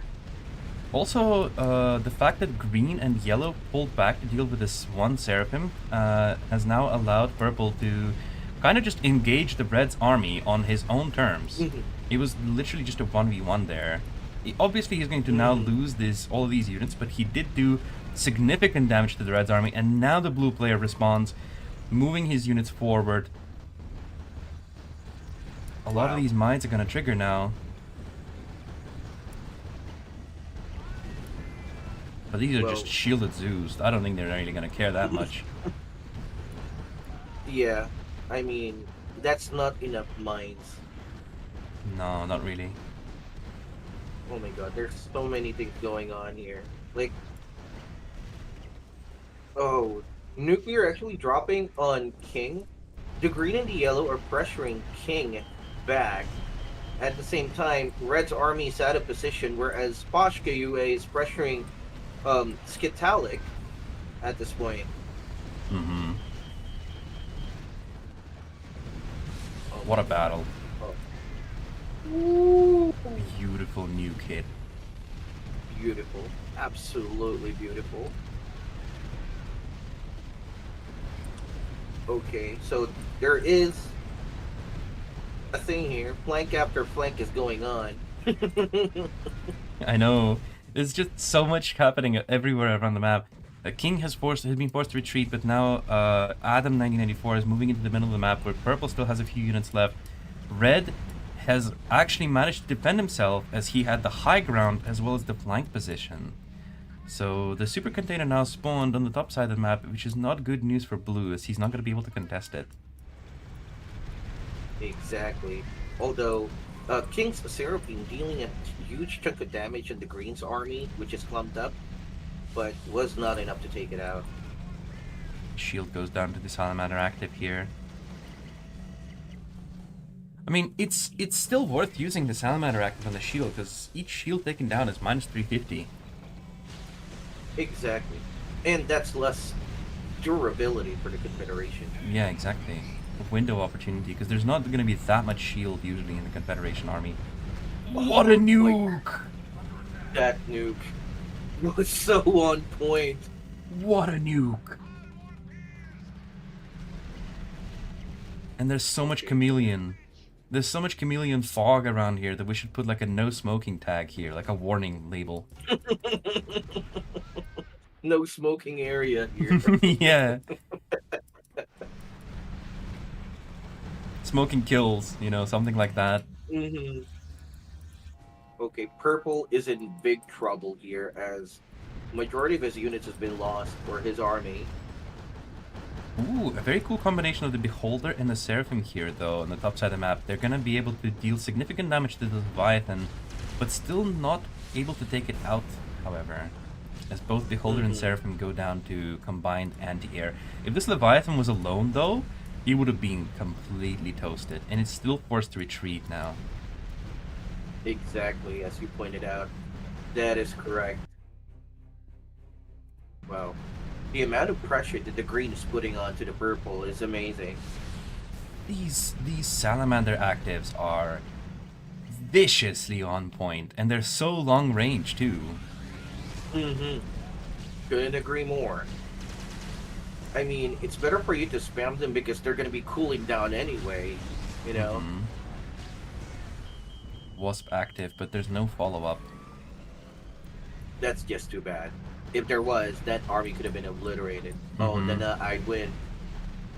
Cerberus jumps in, followed up by a Solaris active, but that's not really going to do anything here. Exactly. Another super container is going to get claimed by a yellow team here, where there's just a single Jaguar Assault 1v1, not something you usually see. in any game. Exactly. Oh my god, this is such a bad idea. King is going to push in a huge concave of JCPs there. Oh no. Oh no, does he realize what he's doing? I think as soon as he does, he will just immediately fall back. Oh no. No, no, no, no. No. Well, at the same time, the salamander is just exposing itself to a volley of torrent fire and is gonna go down. King is actually in a very interesting position where he's pushed up just far enough to take the position in the middle, but only now is getting hit by the Jaguar in the concave. And as soon as he realizes what's going on, he pulls back. He's gonna lose a couple of Zeus, but that's not a big deal considering he... Oh, I thought he's gonna claim the super container, but the Solaris left. Oh, actually, the green and the yellow Leviathan here is making, it's attempting to claim the purple's base. Yeah, but they're not going to be successful at that. And also, we are now having a Psion here. Oh, A purple Psion is now in the field. Red players making moves. yes. This is a really game-changing move here. Taking down a shield. Flame Assault jumping into the fog to try to reveal it. Okay, that was a very good move there, Flame Assaults. We already had this from Pashka in the first assault on the red base that actually won him the initial engagement before he was forced to attack into the red space itself. I see. I mean, that's absolutely nice. I mean, the way the Confederation defended this was astonishing. And King also made the right choice in retreating because Alar's of going that down. huge chunk of JCP at the bottom. Yellow player is actually going to end up claiming the bottom container. I mean, at this point, it's not like it's not like the resistance team even needs money. Look at that. We got Skitarets sitting on 2k, Technar sitting on 1.3k, and Adam is at 800 resources still, while Pashka would really wish he had a super container right about now. He needs that money. Yes, and I'm And actually Nuke is thinking coming that, on top of the Yeah. purple army, and it's covered with wasp acid there too. That was an unfortunate use of the Psion active. very bad, unfortunate thing. But hey, he still managed to push back the green. Yep. Beholder that Leviathan. Seraphim again is gonna take down the Leviathan. Look at that. Now this combo of heroes once again works for in favor of the purple player, as he's able to significantly weaken the armor of the Leviathan and take it down with the Seraphim burst.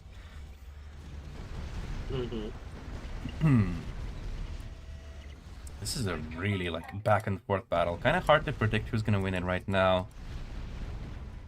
Exactly. It is, as you said. And we see a small chunk of yellow chiming in here with the attack. Oh my god, what a Psion stun. Psion stun on 5 units. Thor's flying in. Oh! That was definitely good Thor usage right there. Absolutely wonderful run. And that was unexpected too. I did not see it coming. Leviathan Wasp once again using the combination of abilities here. But they're not really gonna hit that many troops. Maybe blowing up a couple of vehicles there. Still, purple player is just a trooper, defending against 2 players here. Oh, that shield though. I mean, I suppose you can afford the losses here. Oh wow, wow. Ooh, the green player though. Yellow, the green player moved a little bit forward ended up in the Science Army's base. Actually, the way Cian blocked off that attack from the side there. But we see red at the top attacking sneakily and was intercepted by the blue. There's action in so many places on the map. I can't follow all of this. This is insane. Red is pushing into blue on the top side of the map. At the same time, purple and green are still having this back and forth, and at the same time, yellow is going around the back of cyan. Yes, at the very bottom side of the map, sneakily marching an army in there. This could be game changing. Oh, but these Jaguars are now firing at the barracks, and they're kind of revealing the the whole play. But the cyan player still hasn't reacted to it. He still hasn't noticed that yellow is already in his backyard. Oh no, those stores are going to land. They just used up the bombing run. He's going to the X facility. There's no fuel in the bombers, and the yellow player seemingly realizes it. No, he's going down. He's going for the X facility still. He's going to focus that down priority. Oh my goodness. A lot of things are going on. At the same time, purple player lands an absolutely insane Solaris shot, blowing up 5 Jaguars from the attacking army, and now suddenly, I believe the resistance will have to retreat now. This Leviathan is on 1 health. What is going on? Who's gonna win? I don't know. I mean, Red is back for round 2. The red is back with his full army. Solid hit there. Mm-hmm. Yellow's kind of like destroying as much as it can before dying out, and then the red's army here is so scary. The red's push in here is very powerful, but it looks like blue is still not out of the game yet. He's getting reinforcements now, and the Thors are flying in once again. Ooh. They're taking out a few units. That still helps. It's not as wonderful as the first bombing run these Thors did, but this still helps quite a lot as it takes down a bunch of land units. But look at the green player in the minimap here. The green player is going on to around the back of purple. Oh my god! They're gonna take down the airfield now. But there are already a few backup airfields here, so it's not like the cyan player is gonna lose these Thors. And the cyan or king actually exposed some of his units there, activating the shield a little bit too late. Purple taking a huge chunk of damage at the backside of things. Yeah, absolutely. Oh my goodness!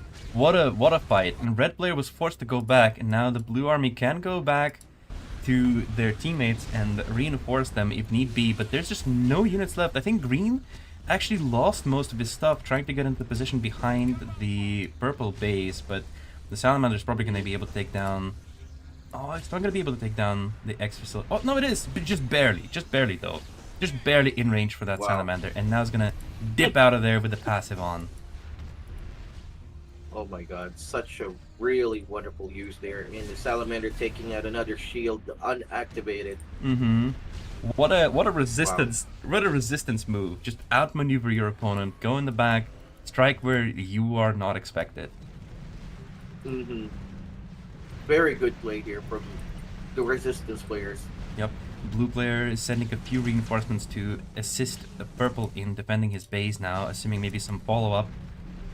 What a Solaris active. Absolutely nutty. Takes down another number of units there.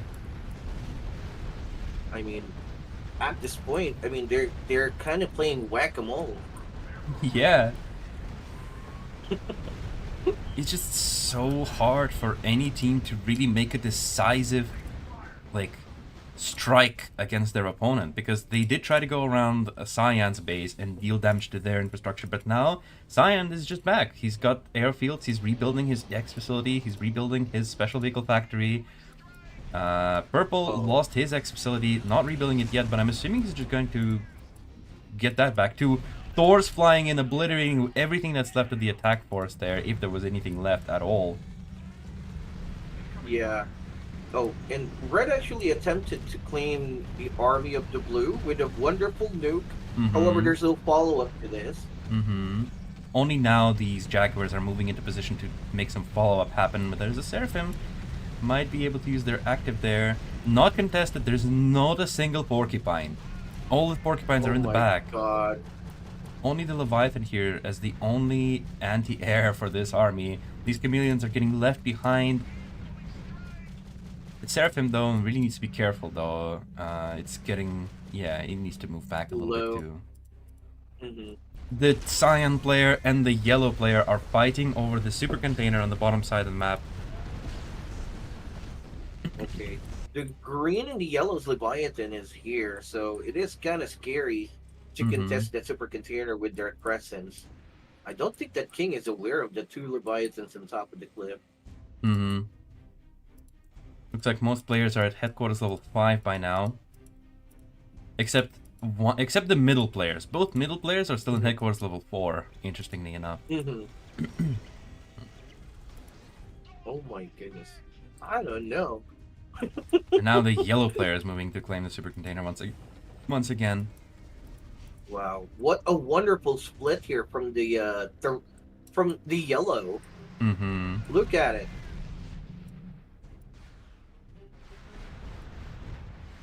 Oh no. Oh no. I'm just looking at the chat sometimes, and like every time something happens on the map, people go GG.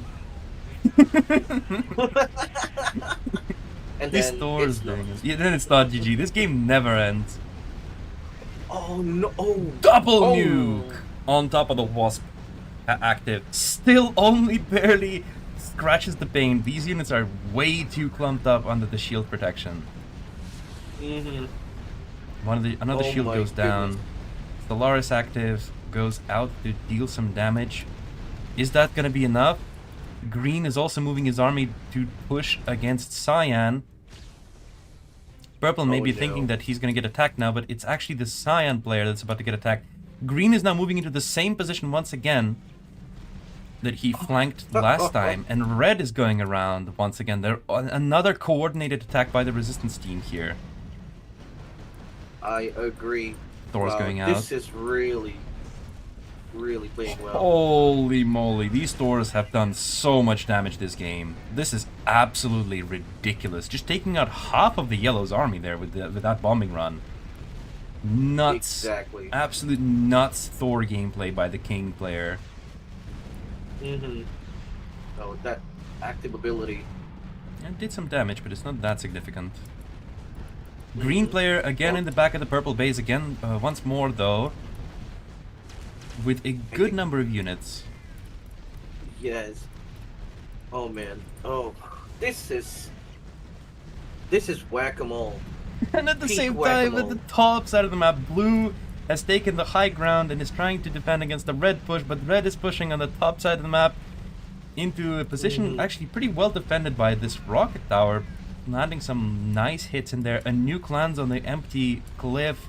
At the same time, purple is still threatened by the green push. Another Thor bombing run! Oh my god! I mean, I don't know. I mean, the green here though. Taking down the X facility for purple once again. I mean, Green is kind of playing whack-a-mole. This purple Solaris is still alive ever since the other X facility was built. Purple is in a really bad spot though right now. He really needs some help from his allies, but the other allies of his are also getting pressured at the same time. Now, if green decides to attack blue, there's nothing blue can do against it. Yeah, true. There's the exposed underbelly of the blue base, and he's taking it. He's moving forward. These 4 Jaguars and the Chameleon are going to move around. The Disruption Squad. I mean, just 4 Jags and a Chameleon left. Red player now moving again forward. There are some Vertex actually out on the map. I don't know how useful those are going to be considering the amount of Chameleon on the field, but Thors have been really good. So I'm trusting King. Let him cook. Yeah. Okay, there's like 4 Vertex now, and I believe is building the count up. Blue is forced to deal with several things at once as he's dealing with this incursion at the back of his base. At the same time, Red is pushing forward. There's a Beholder active revealing those Jaguar in the front though. That was super. Not for very long, but the active expired. But still, these Jaggers were they're very exposed, and they still haven't moved. The Seraphim is actually flying over them. Can they see it? No, Seraphim has like a little reveal range, but I don't think it's gonna reveal those units in the fog. Actually, it does. It's just that majority of the units are not in range to fire at it. Oh, Green, and again, once green. again, he's doing it. His third time's the charm, baby. You know, if it worked again, you know what they say. Fool me once, shame on you. Fool me twice. Fool me twice. Apparently means a Thor is gonna destroy your army. Jesus Christ, what is this? This is nutty. My goodness. I thought there was an army here just now. Where'd it go? They're now in the junkyard. Oh my god. Absolutely. Absolute insanity. You thought it's sitting on 5,000 resources, by the way. Almost hitting the 6,000 resources mark. But he's not really using them. He really should try to take some battles. Considering he has the resources to rebuild his army, he really needs to take those trades with his opponent. He's really playing it for a decisive battle, but I don't think the decisive battle is really going to do much here, considering he's got this many resources in the bank. Oh my god, Red is making a bold move here. Yeah, he's trying to strike at Purple. The poor Purple is going to get hit by another player now. Oh, solid hit there with the no shield. Yeah, at the same time though, he's putting himself in a very precarious position because Blue could just reinforce exactly. Thors are going in once again. I don't understand how these Thors are so good. Well, I mean, the second strike there hit some building, but the red army took significant damage from it. Beholder active revealing these units, forcing them to pull back right away. What is Yellow is here too. Yellow is here too. He's moving into the Purple's base. The Vertex are trying to take down the Chameleon before it can get activated, but there's a lot of porcupines around here. Yellow and green player are dancing around the Confederation's bases here. Supra actually was able to rebuild his X facility level 3, so he's gonna get those heroes out once again. But now Cyan once again finds himself under siege. That airfield is gonna go down, but he does have a lot of backup airfield. That is not gonna be a problem for him. Although the green is knocking onto his doorstep here by taking out that Avia factory. And yellow is still moving forward. He's gonna find the X facility from Supra once again, and is probably gonna take it out. The Thors are moving in to bomb. They're bombing Salamander. I can't believe I'm seeing this, but Salamander is getting hit by Thor bombing runs.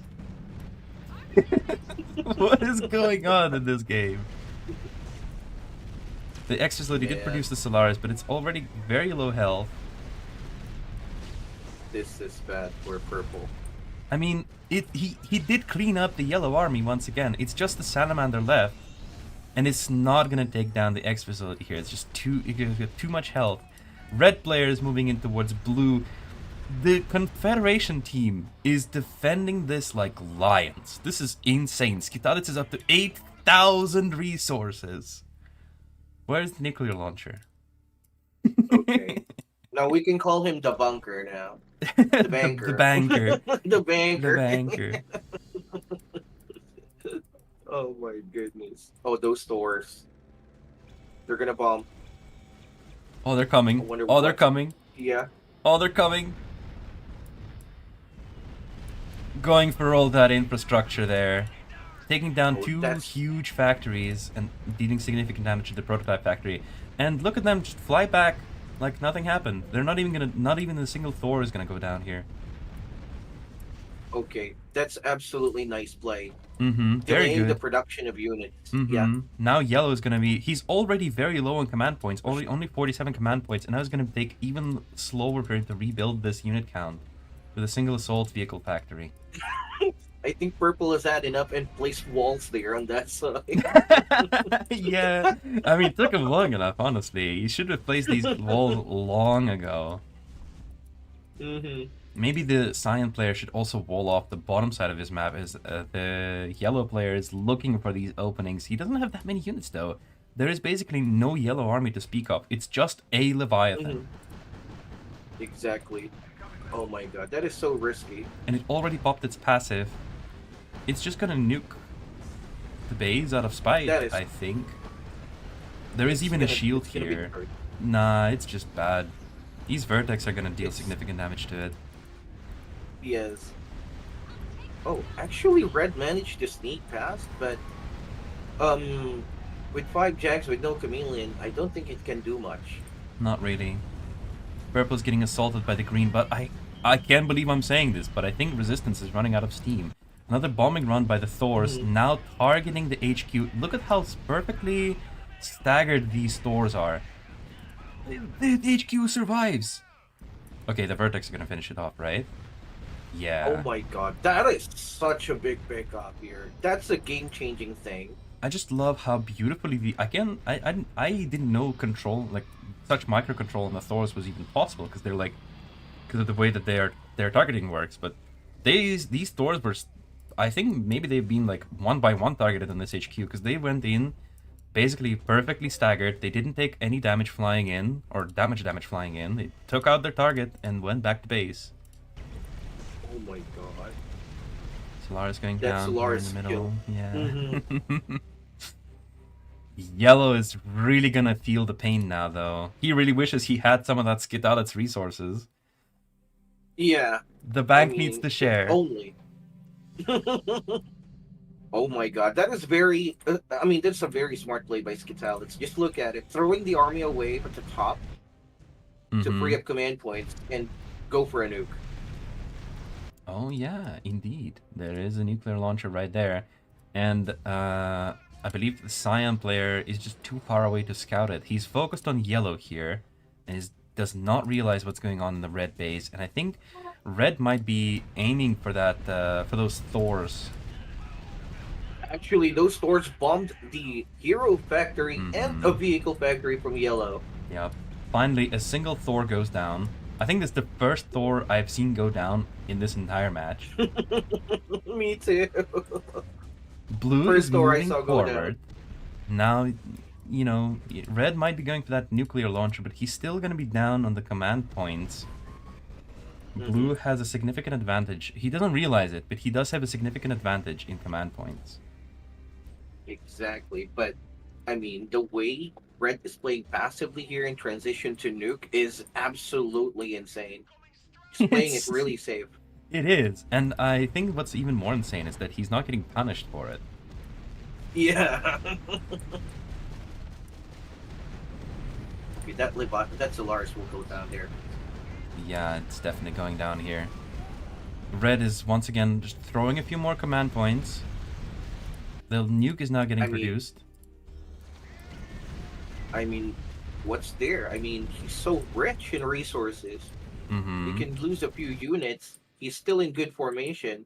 And his partner, the green player, can simply cover him up if ever he's in trouble. The Thors are obliterating the green army. What is this? Holy. My god. That was like 40 command points. Insane Thor runs this game. What is this? Who is this man? The king of Thors, apparently. I agree. Oh my god. I mean, Purple is now taking advantage of this weakness and moving forward. This is looking bad for the resistance players right now. Well, they still have that nuke. It's ready. I wonder where is it gonna go. It's gonna go on the blue player base. I think that's a mistake. Honestly, it's gonna hit a lot of units here, but it really should be hitting those Thors, in my opinion. I agree. Because now they can actually scout where that nuke is and intercept it. Yep, now the Confederation is aware of it, and now this is gonna be food for Thors. And it's exactly. like it didn't even kill that many units. It just blew up a bunch of administrative buildings. And those can be rebuilt very easily. Exactly. You know, green is in shambles here. Clumped up units. Let's see how Scion will work here. Oh. Upsion stun. Maybe followed up by Upsion active if it's up. I don't actually know if it's up. I don't think Upsion is going to survive to use it. Even though it is quite tanky, it still survived through all of that. Red decides to push forward, thinking that his opponent is now on the weak side after that nuke landing. Those Thors are now headed towards red. Thors are going to nuke that nuclear launcher. There's only a single there's 3 anti-air towers here to defend it. Nah, it ain't happening. Nope, the nuclear launcher dies. I didn't notice, what is it producing? Was it producing another nuke? He cancelled it. Ah, he cancelled it. Okay, there good. There was a good cancel. Good cancel then on Skitalets, seeing those stores coming in, cancelling the nuke production. But then again, at the same time, his army is nothing to speak of. There's just a few Jaguars in a line waiting to get shot by the Solaris active. As Seraphim is going to take down this Leviathan, and all of a sudden, Red is out of nukes and out of army. Yeah. He still has 6,000 resources, though. Yeah, but there's no Porcupine to defend against this Seraphim in the blue. Green was actually able to defend against the purple army here, pushing in there. And Scion also doesn't have that much army count to speak of. I mean, he doesn't need an army. He has his stores. He doesn't care. Man, I mean, this is solid gameplay here. Mm-hmm.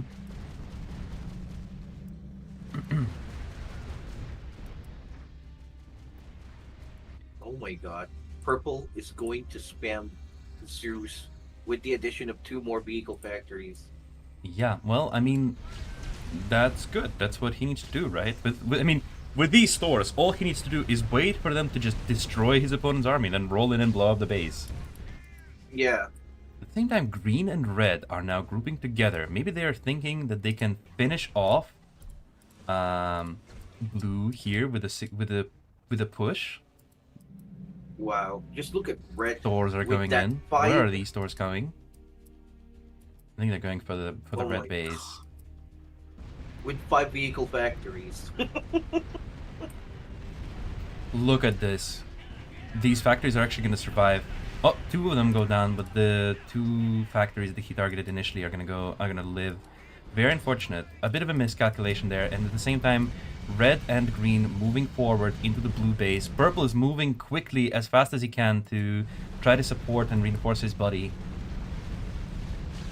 Are those hammers? Yeah, there are a few hammers in there. More than a few hammers. There's a lot of hammers actually. Well, I mean, whatever you can throw into the meat grinder, right? If you need units quick. What's going on. Green realizing that actually yellow has no units. At long last, he's finally realized it, and you know, he was the one that destroyed the yellow's production. So I didn't think that he would take him so long to actually take advantage of that. But he's now moving in, and red and green are all of a sudden fighting themselves again without an army. Yes, really good coordination from blue and purple here. Now, all of a sudden, I wonder what can they do to support yellow. Mm-hmm. Solaris active, hitting some buildings and units. There's a yellow Leviathan landing a nuke. Purple is now moving his army once again as now the blue base is defended. Red has no units ready to speak of. He does have an army. He's going to try to do something with blue, but blue, I think, has enough units to defend. And now purple is going to move forward with... Oh my god, this is a lot of hammers. You said he's going to spam... He said he's going to spam Zeus. He's going to spam hammers, actually. Well, yeah, he just blew me off with those hammers. I mean, yeah. What? What is he thinking? But Another if you look Thor at bombing run. yellow, I don't know what these Thors hit. I don't even care anymore. These guys probably destroyed another army or another base. I had no idea what they did. I bet it was cool oh my though. god, yellow tapped out. Yep.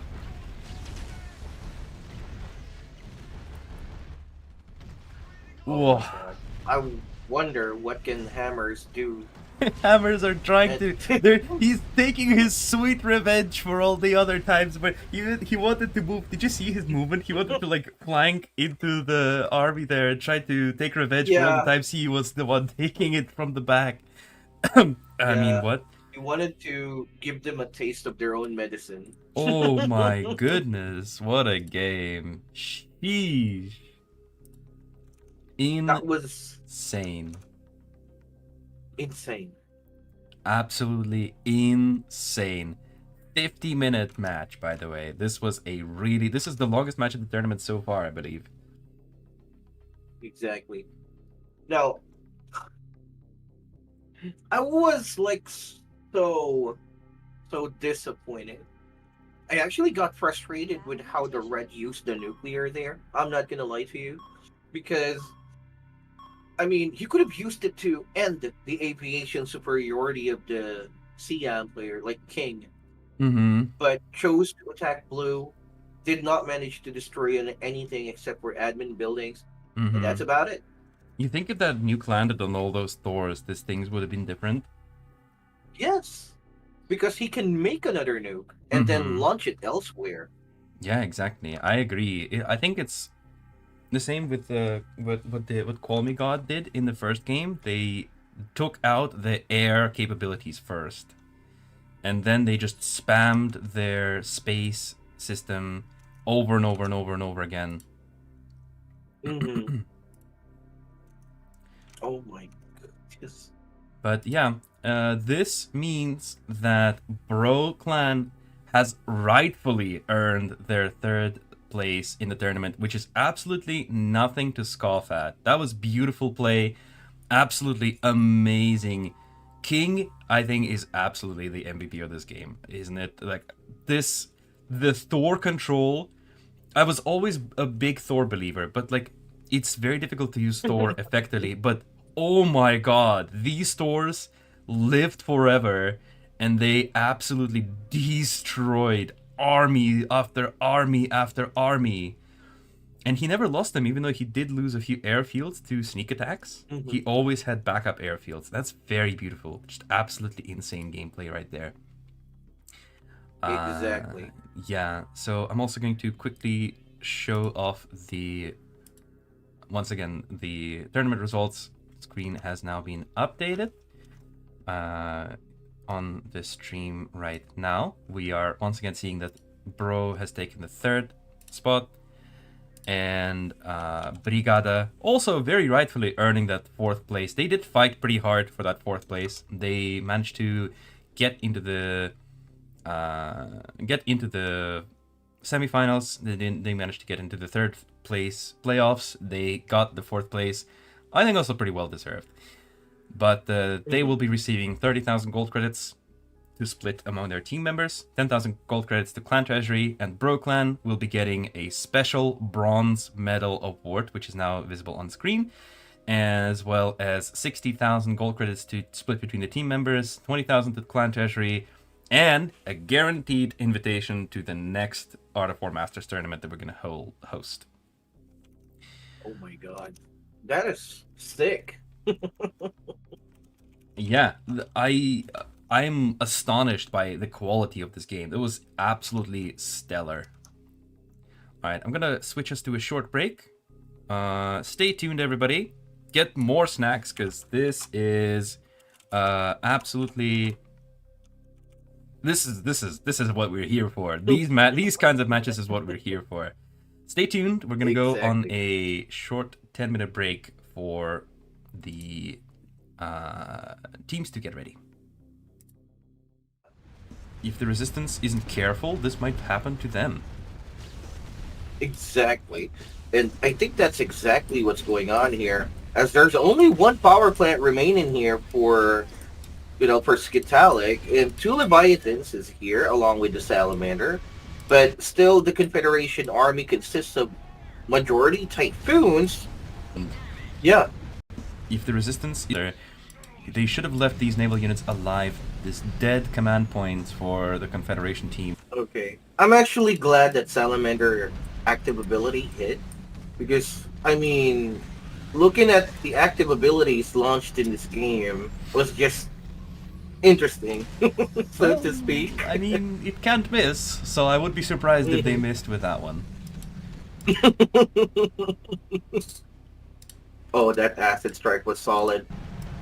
Oh yeah, beautiful follow-up too. Oh!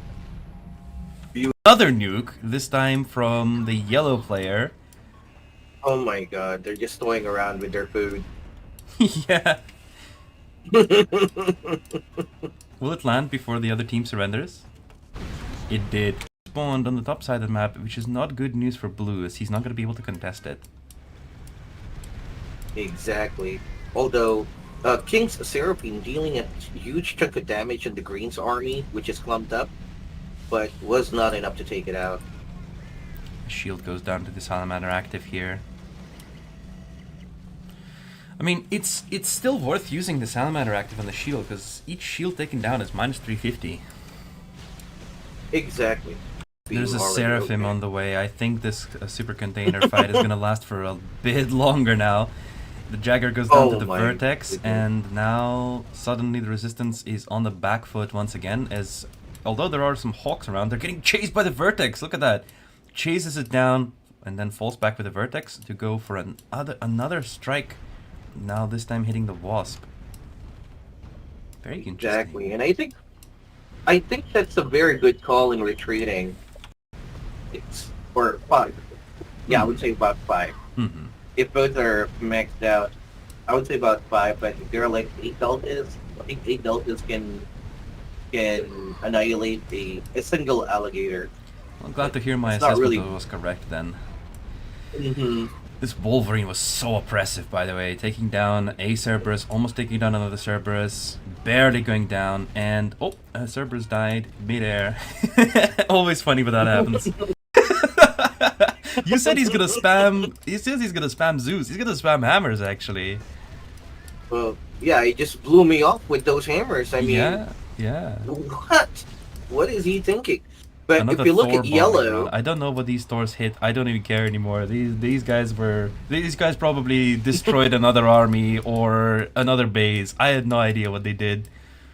I bet it was cool oh though. my god, yellow tapped out. Yep. This is whack-a-mole.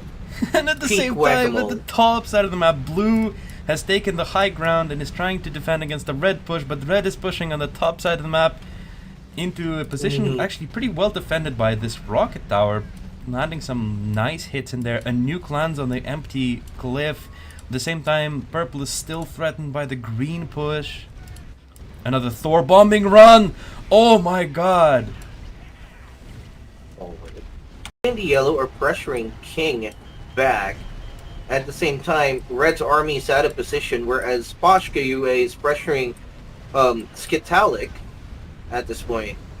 Mm-hmm. Oh What a my battle. God. Oh. Beautiful nuke hit. Beautiful. Absolutely beautiful. Okay, so there is, he can lose a few units. He's still in good formation. And his partner, the green player, can simply cover him up if ever he's in trouble. The Thors are obliterating the green army. What is this? Holy. My god. That was like What? 40 command points. Insane Thor runs this game. What is this? Who is this man? I agree. Even though he manages to defend this, there's not really that much he can do alone. Oh wait, the Salamander depowers the line of torpedo platforms, and now all of a sudden, this looks really bad for a Sicilian player. Mm-hmm. Oh man, this is so not good. That Scion sneaky tactic, attacking, taking out those power plants, Yeah, that is unpowering. beautiful Mm, control. Absolutely wonderful. Those Vertex are flying somewhere. yeah, Yep, they're flying yeah, straight for the nuclear launcher. It's down. it's GG. This Leviathan is goes down painful. too. Space Strike number 3 gonna hit Adam 1994.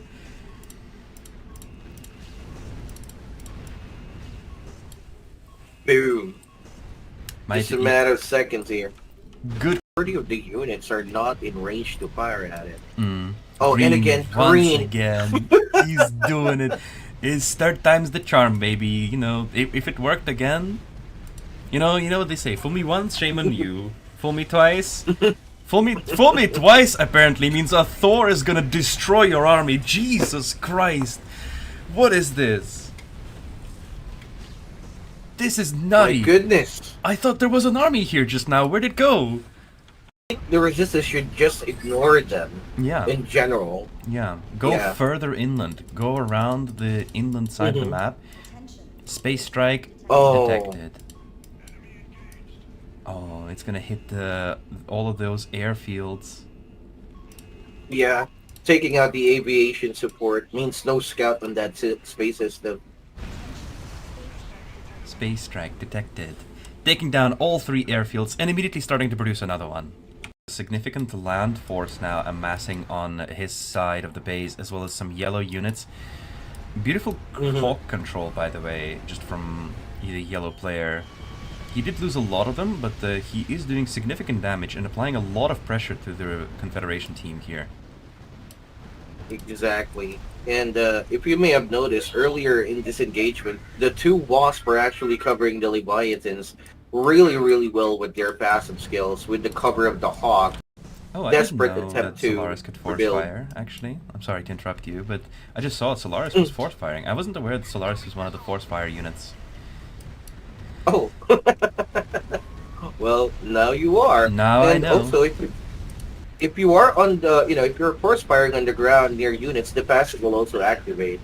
Interesting. That's very cool.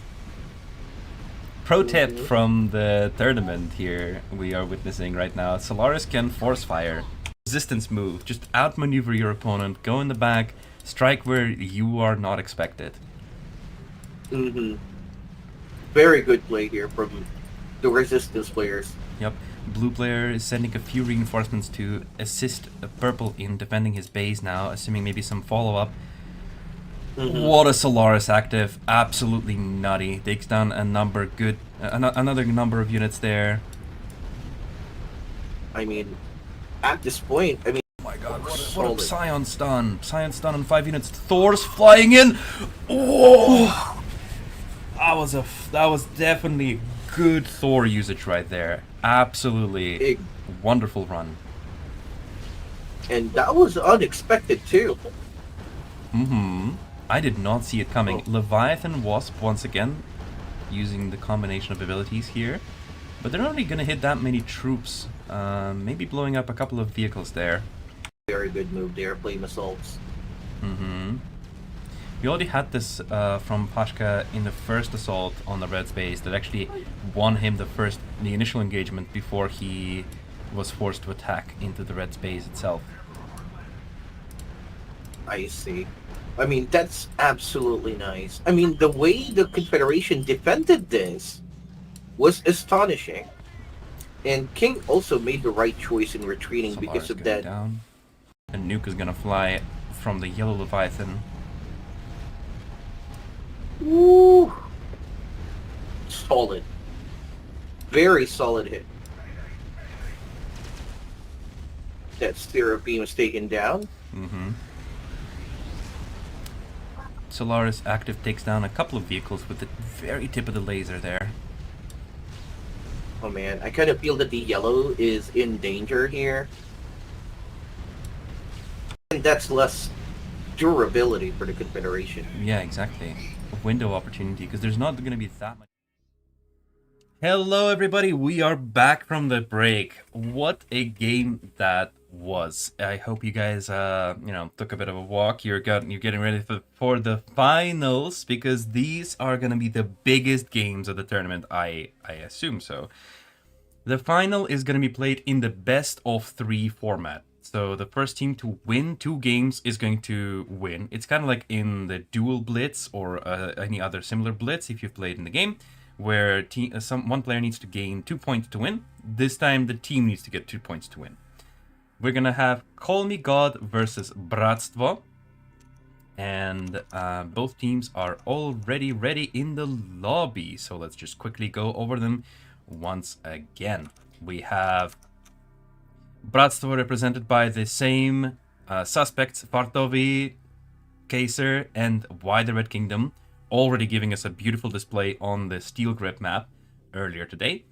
And Call Me God represented once again by Hero Terminator, Hero Destroyer, and Hero Dominator, giving us a beautiful show on the Ice Chains. Alrighty then. What do you think about the final, Tracy? What about this map, the Industrial Canal? You said it's pretty big. Yes, it is. So, I mean, I'm not going to be surprised if there will be any aviation spam and or super weapon rushes here, primarily from the Confederation side. Or otherwise, it will turn out to be a very long game. Maybe. I mean, it's not bad if it's going to be a long game, as long as it's exciting to watch. I mean, the last game surely was incredible. That was absolutely insane display of skill from, well, really both sides. Mm-hmm. Peak AOW3 moments there. Yep. Absolutely insane. Once again, to remind everybody that these matches are going to be all played at the same rank. We're going to have rank 24, 16 skill rank for all commanders, and 20 boosts of each and every single kind. The battle is about to begin. The first final of the Art of War Masters 2025 Spring Tournament. My God, this is gonna be insane. I feel anxiety building up as these teams have just loaded into the game. I can't imagine how these players must be feeling, though. They are probably just excited as we are, if not even more. Mm-hmm. Plus that prize pool. Mm-hmm. It's pretty big. Yeah. Oh. It's a big reward.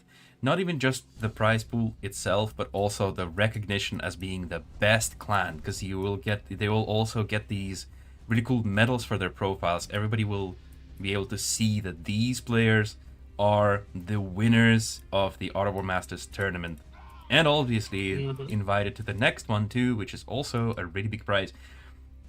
No matter which team really wins here or loses, I think both of them are going to really go down in history as some of the best Art of War 3 players so far. I agree. Mm-hmm. Mm-hmm.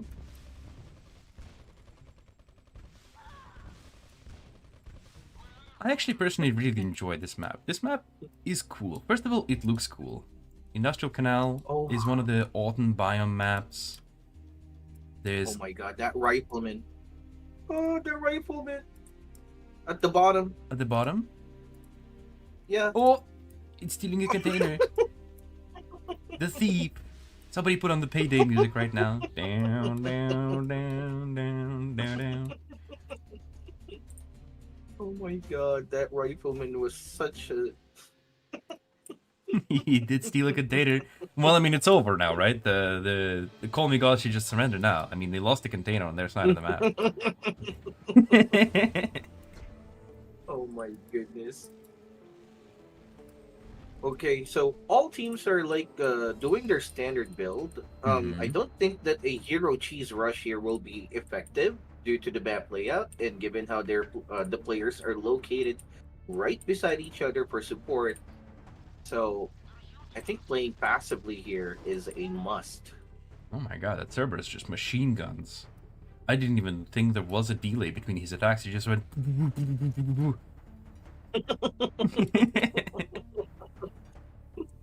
It's like Rambo all the way. Mm-hmm. Mm-hmm.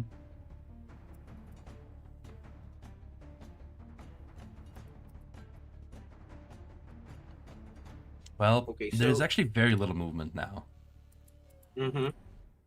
The calm before the storm. Cerberus jumping around just for fun. I saw. My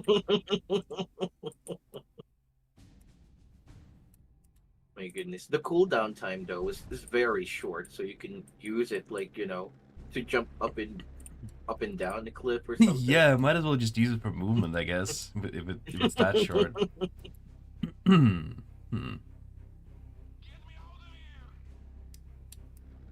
Okay. So Really small skirmishes. mm-hmm. This assault is still trying to find the rifleman, by the way. Down, down, Yeah. down, down, down, down. There is already a hawk. 4 minutes into the game, we have a hawk already out and about from the Why the Red Kingdom. Once again, we've seen a lot of hawk control from his game so far, so it's not surprising that he's already made one. Mm-hmm. Honestly agree with you on that part there. Okay, and it seems as if like our Confederation will not be taking any super containers here, at least from the bottom side. Definitely looks that way to me. Oh my goodness, like a Vertex and a Hawk and a Seraphim already? But there's already 2 hawks, so this Vertex is now outnumbered. The Seraphim active getting used to try to take down the Wolverine actually manages to take it down, and now the Seraphim can probably just claim this if it lands. No units in near vicinity, and only a single hawk is not going to be able to take it down. Mm-hmm. Especially with the Vertex out and about to just taking pot shots at it. The Vertex are being produced by Hero Dominator in this game.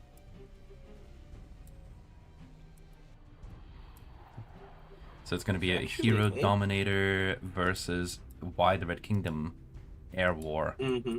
The yellow player is sending in some riflemen, maybe to try to delay the super container capture, but it's already gone through, so no point. Okay, good Hawk micro there. Mm-hmm. Managed to drive back the Vertex. The second Vertex, although it takes off already once again, and is going to try to see if it can take some shots at the Hawk. Managed to deal some damage. But mostly importantly, it does scout around what's going on. Takes down a Hawk over the Resistance bases and just flies around, scouts things. Yeah. Mm-hmm. Wow. I'd say that's giga worth. Yeah. Yeah.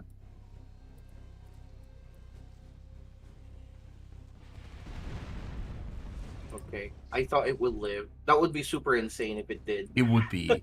I mean, I'm kind of glad that it died because I expected it to. Me too. It still managed to deal significant damage. It took down a Hawk by itself and managed to get a lot of information for the Call Me God clan. Mm-hmm. I agree.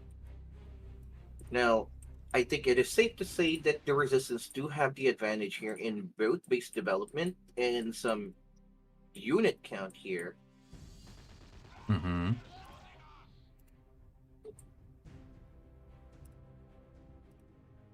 I'm just gonna quickly try something here on the stream.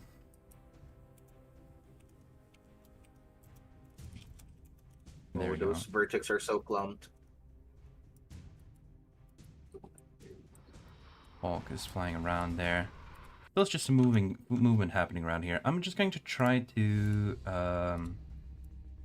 add a bit of information here at the top side of the screen to basically let everybody know that these are the finals, and the score is currently 0-0. So this is the first game. We're going to overlap a bit with the Let's put it there.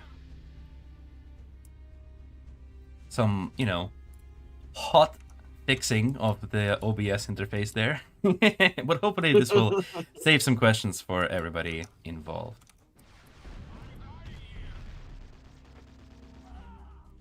Okay, yellow player here is hiding some infantries along the bushes. Mm-hmm. This gives information. Okay, and that one rifleman at the start decided to Dave scout. Rifleman, yeah. Mm-hmm. Does get some information and then goes down. Actually, that is very vital information because they saw that there's no HQ5. So it's not going to be a space rush or anything crazy like that.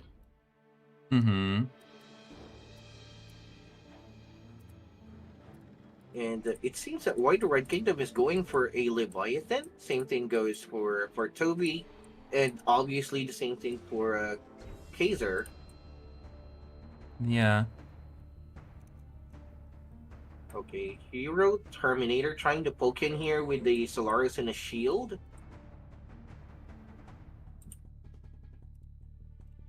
Okay, Cyclone from Hero Dominator patrolling the bushes.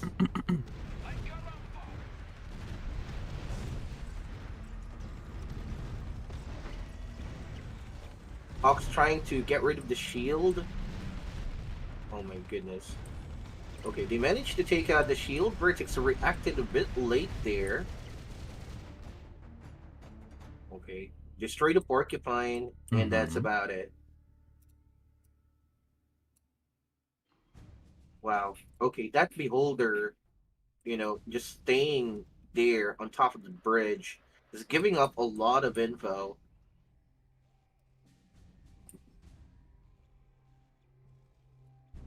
There we go. I've added clan names on the UI here. It's a bit of a hot fix solution, but hopefully this will help people orient themselves a little bit. Considering that these matches gonna these are gonna be the same teams now. These are gonna be the same clans for all 3 of the upcoming games. Mm-hmm. That's a good thing. That's a very good thing. You know, probably most people that are new to the stream will most likely ask, what's going on? What's the Yeah, score? exactly. Yeah. Mm-hmm. Okay, so we see a good cheese here from Destroyer. Okay, we see a Solaris attacking a barracks. Where? Hawks. Oh, I just saw it. I didn't even realize. I was like, wait, I'm looking at the minimap. I was trying to figure out where was going on, but it was actually like shooting from so far away. Yes. These hawks are taking down a shield, losing a hawk in the process. So it's a equal trade basically. Mm-hmm. Vertex in the sky. Okay, Leviathan and the Wasp here.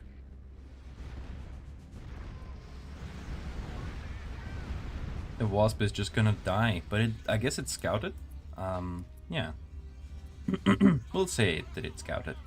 It's interesting that the Scion player is not picking up these containers. He's just like, nah, I don't need them. I'll win without these containers. Yeah, I mean, it's... You're right. There's even 2 of them there. Yeah.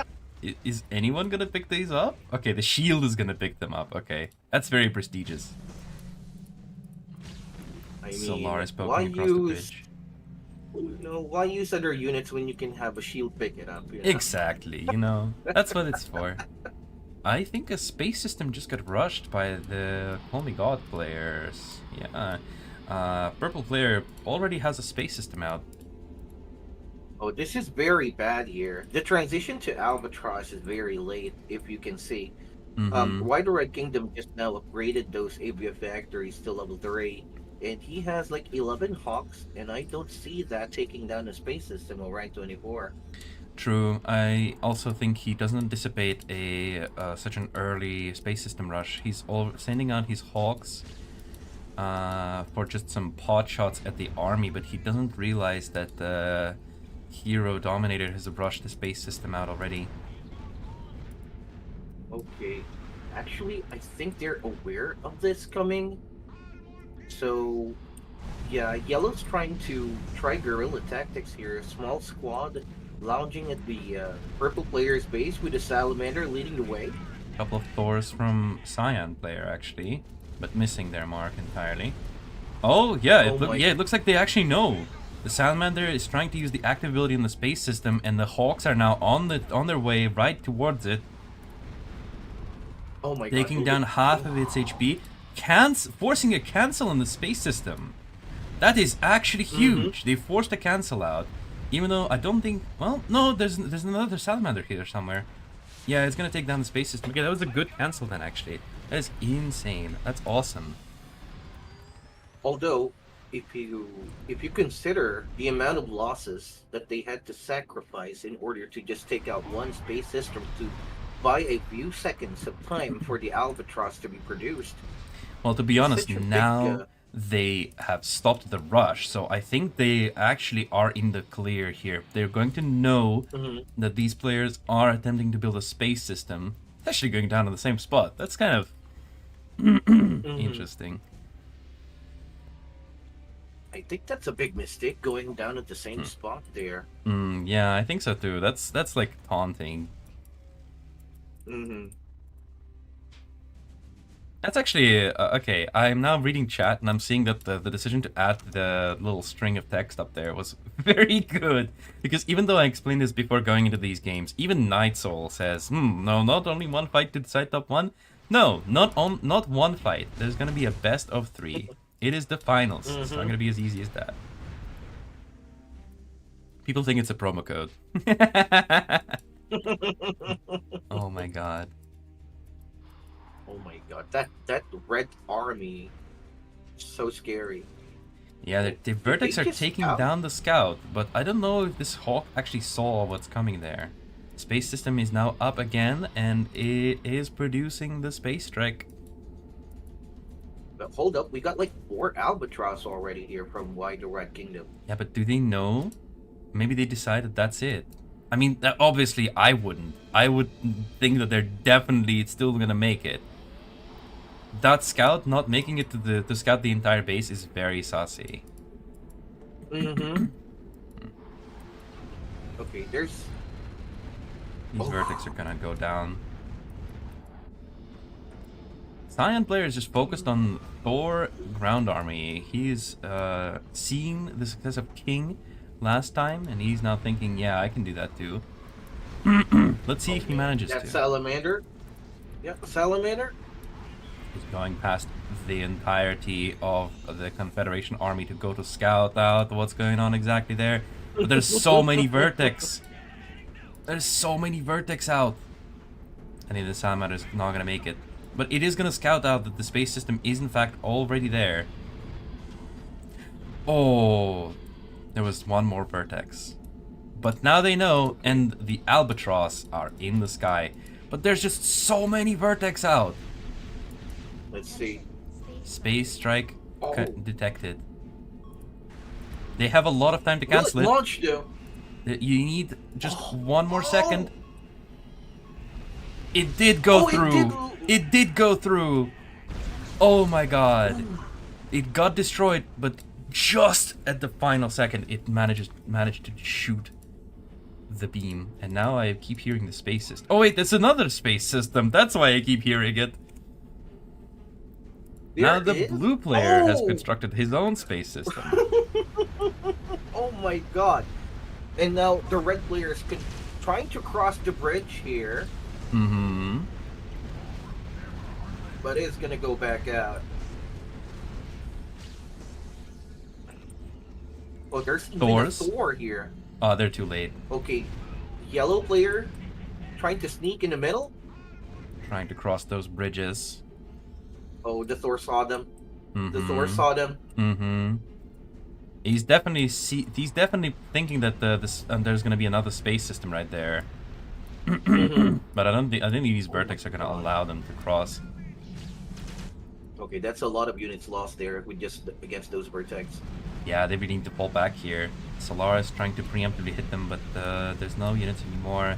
They were forced to fall back there. Yellow made it across the other side. Red is now trying to cross, but the blue army is right there, holding the entrance to this bridge.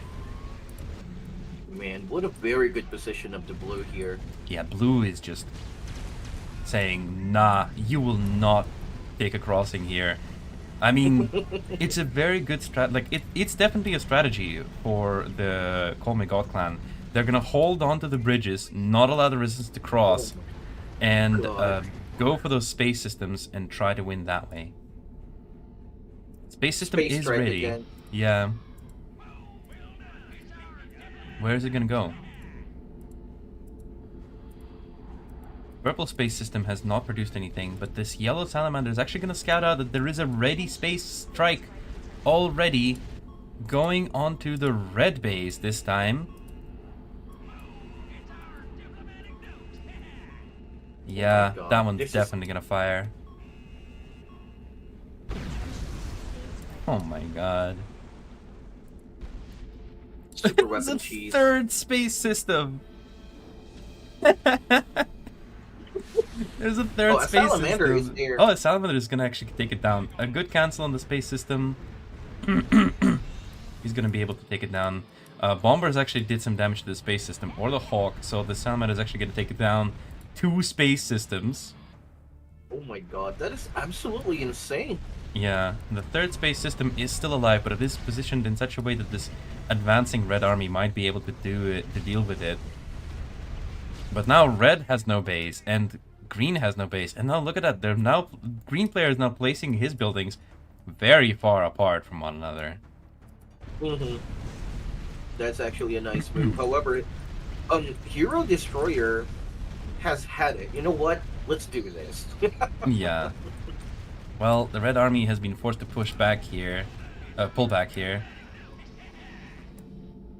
Once again, the space systems are being rebuilt. They're just relentless. Okay, yellow player here at the bottom side too.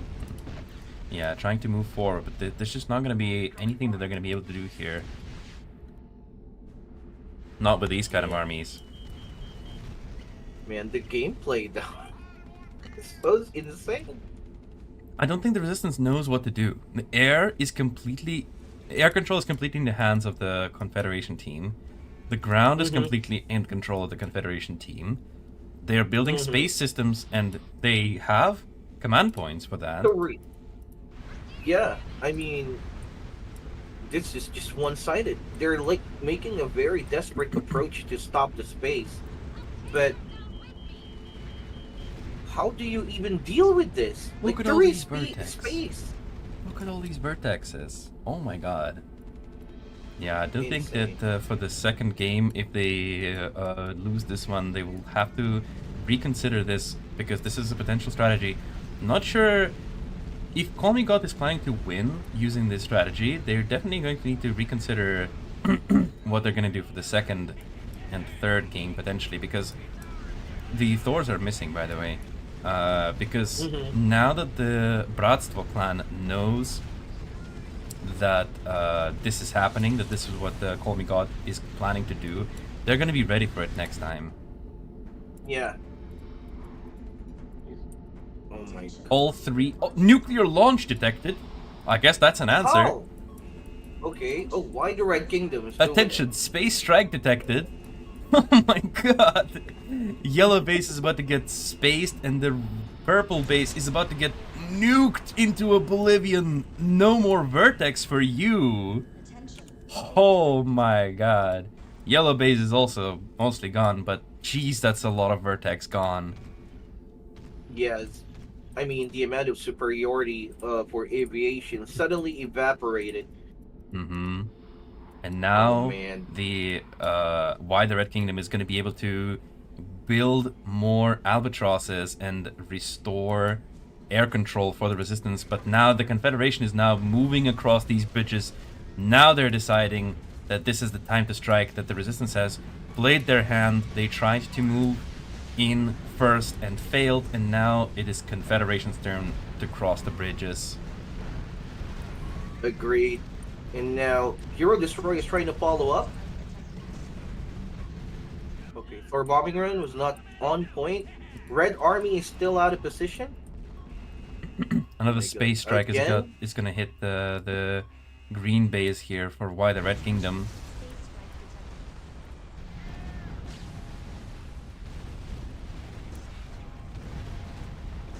So much super weapon going on here. I mean, it's fun to watch. Oh, that is sick Solaris active ability there. I'm trying to find the nuclear launcher. I think the nuclear launcher actually went down in that space strike. Yes, it went down along with the airfields. Purple is not rebuilding his space yet. I think he's trying to rebuild his air force now. Mm-hmm. Actually, a bit strapped on resources, as a Hero Terminator and Hero Destroyer are swimming in cash. Yeah. Thor's missed the building. I didn't think I'd see Oh, that. After the last game where Thor's hit everything, seeing Thor's now miss the assault vehicle factory is just kind of weird to me. Well, Hero Destroyer actually launched the Solaris skill on those typhoons of his. Okay. Well, yeah, that's not really what you want to do. Another space strike is getting built. Oh, and cancelled. Oh. Salamander here? Mm-hmm. No more vertex to just take it out, so the Salamander is free to roam around. For now. There's a Seraphim though. Managed to take down an airfield. Man, this is tough, dude. Another This is airfield. really tough. And it goes down. 2 airfields and a space system is a lot of resources lost. Mm-hmm. For one Salamander. Mm-hmm. Really worth it. At the same time, the Confederation assault also kind of got stifled. The crossing of these bridges is very difficult for both teams. Mm-hmm. Was very risky. Mm-hmm. Very risky move. And the Thor shots was not really on point. Now, they saw those Albatross, and there's no answer to Yeah, there's like one destroy those typhoon. Albatross. Mm-hmm.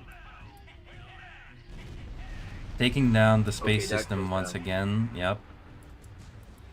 This is so many space systems went down. You know what's actually interesting to me? I think the resistance is not out. I think they're still very firmly in this game because neither player now has any army left. Neither team really has any army to speak of. Hero Destroyer has a lot of command points in the Thors that really need to be doing a lot more damage than they are currently. And the amount of resources that went into the space strikes and the space systems really hinders the Call Me God clan. Mm-hmm. I agree.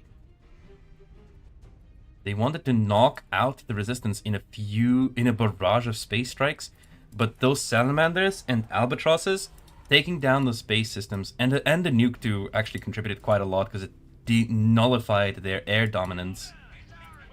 Oh my god. That Thor bombing run took out the Hero Factory without any cancel, and there's even a Seraphim. Ooh, this is not good for the yellow player there. Kaser is in big trouble, gonna lose another special vehicle factory level 3 there. This prototype factory might also go down before he even constructs. Porcupine is gonna take it down though, the Hawk also help. Another Thor bombing run though, that's what I'm talking about. These Thors need to start doing some significant damage here. I think it's gonna go for the assault vehicle factory now. Oh, they took down 2 factories there. Also very good damage there. Albatross is flying in. Oh my goodness. This is so not looking good now all of a sudden for the Resistance. If 2 Albatrosses made it there, the space system would be down, but unfortunately one of the Albatross got shot down earlier, so only one managed to reach the target. No more space system for Hero Terminator or Hero Dominator though, as they decided to call it quits on that kind of gameplay. Cyan is still building space system though. These Thors are so difficult to contest right now for the Resistance. The Hawks are chasing them. I agree. Taking down 2 Thors. Never mind, okay, the 2 Thors go down. That's a lot of resources lost.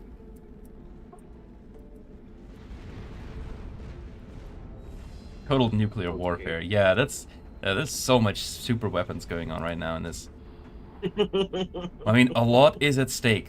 Both teams want to win. So it's already a 30-minute game, basically.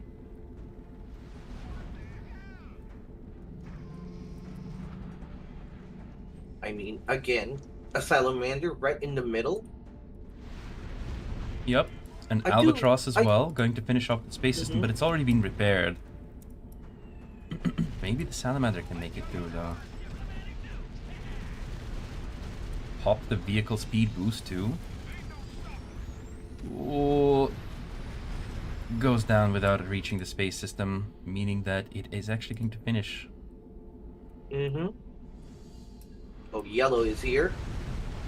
Pushing into the really relatively weak ground army of Cyan.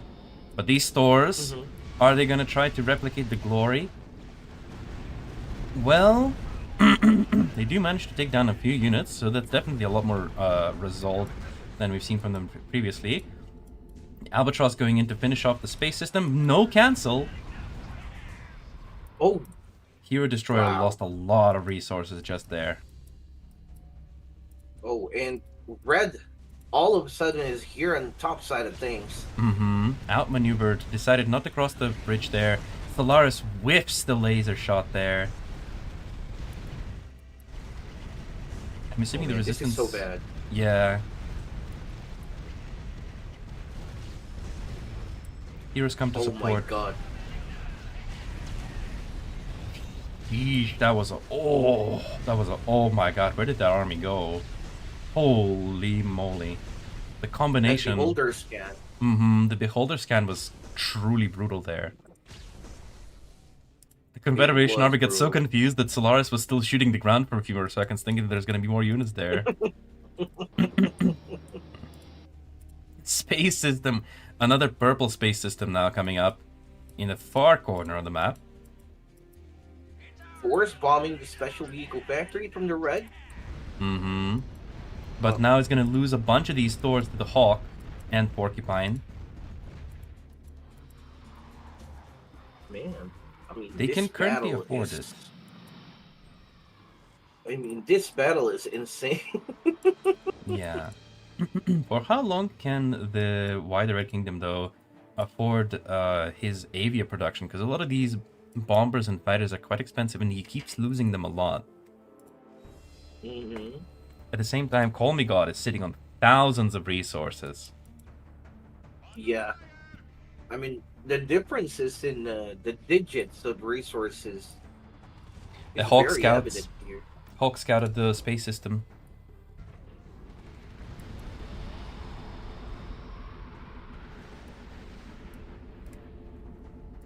What is going on in this game? Okay, Salamander once again crossing the bridge, probably trying to reach that base, but there's a lot of vertex. It's just gonna get taken down before it can even get there.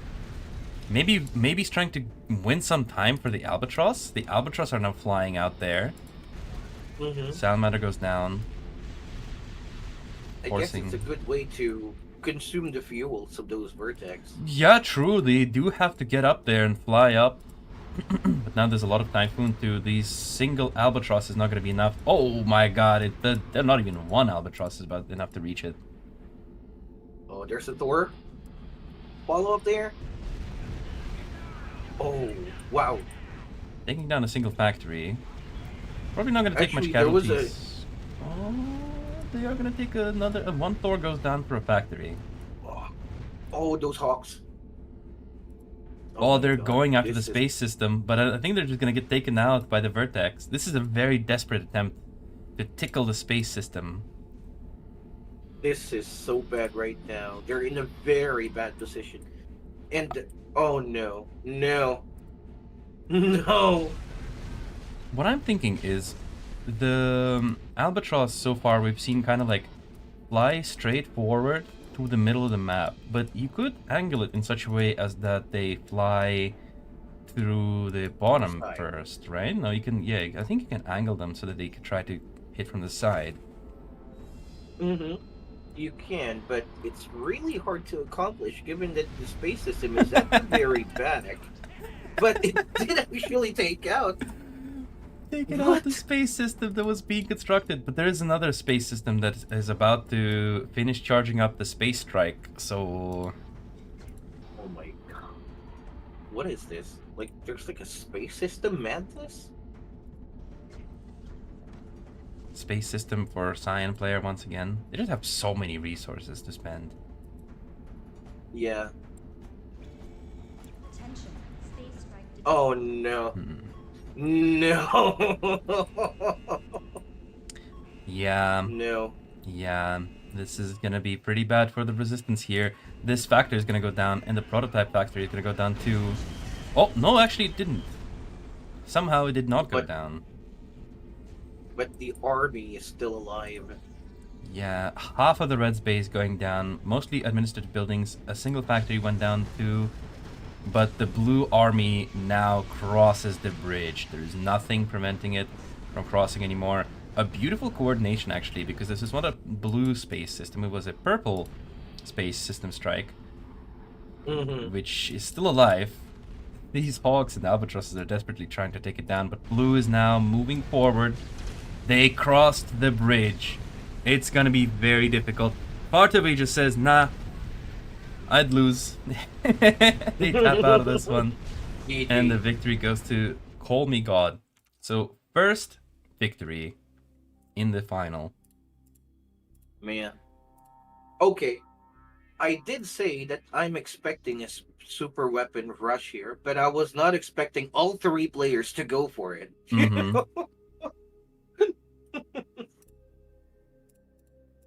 And I was expecting Salamander to attack the space system, but I was not expecting it to be that super effective. Like, Yeah. a Salamander taking out two space system, you know? It's definitely... It was quite a fun game to watch, but I'm curious to see what kind of response to this strategy is the BRATSTVO clan gonna cook up. All right, but we're gonna go for a break between the first and second game of the finals. Man. Yeah, definitely a yeah moment. All right, I'm gonna put on a break. I will see you guys in just a short... We're gonna see you all for the next game. Yeah. If the resistance isn't careful, this might happen to them. They should have left these naval units alive. This dead command point for the Confederation team. Just go inland and focus on the land part of the map, but this might... I mean, it's understandable that these players are panicking because this is a very intense situation to be in. Indeed. And a good reason to panic as well. Solaris I mean, taking given down the situation. Salamander. Yeah, absolutely, I agree with you.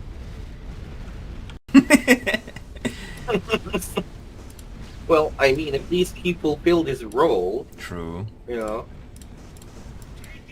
it's GG at this point, I guess. Another space It's not strike much- coming to strike at the green, I guess green and red base. Mhm. Oh my god. There's... Not Oh, look at all that infrastructure going down. very good move there, flame assaults. We already had this from Pashka in the first assault on the red base that actually won him the initial engagement before he was forced to attack into the red base itself. I see. I mean, that's absolutely nice. I mean, the way the Confederation defended this was astonishing. And King also made the right choice in retreating because Solaris of going that. down. Spawned on the top side of the map, which is not good news for blue, as he's not going to be able to contest it. Exactly. Although, King's Seraphine dealing a huge chunk of damage in the Green's army, which is clumped up, but was not enough to take it out. Shield goes down to the Salamander active here. I mean, it's still worth using the Salamander active on the shield, because each shield taken down is minus 350. Exactly. Oh, I Desperate didn't know attempt that to Solaris could force rebuild. fire, actually. I'm sorry to interrupt you, but I just saw Solaris was force firing. I wasn't aware that Solaris was one of the force fire units. Oh. Well, now you are. Now I and know. also, if you are on the, if you're force firing on the ground near units, the passive will also activate. Interesting. That's very cool. Pro tip Hmm. from the tournament here we are witnessing right now. Solaris can force fire. He can lose a few units. He's still in good formation, and his partner, the green player, can simply cover him up if ever he's in trouble. The Thors are obliterating the Green Army. What is this? Holy. My God, that was like What? 40 command points. Insane Thor runs this game. What is this? Who is this man? The red player is just gonna get absolutely knocked out of the game if they don't do anything. This is not looking good for the Brigada clan. Hmm. Exactly, and there's not even a chameleon here on the yellow side of things. So I'm not exactly sure if sending his army without a chameleon would be the best choice. Ah, beautiful. I agree. Even though he manages to defend this, there's not really that much he can do alone. Oh wait, the Salamander depowers the line of torpedo platforms, and now all of a sudden, this looks really bad for a Sicilian player. Mm-hmm.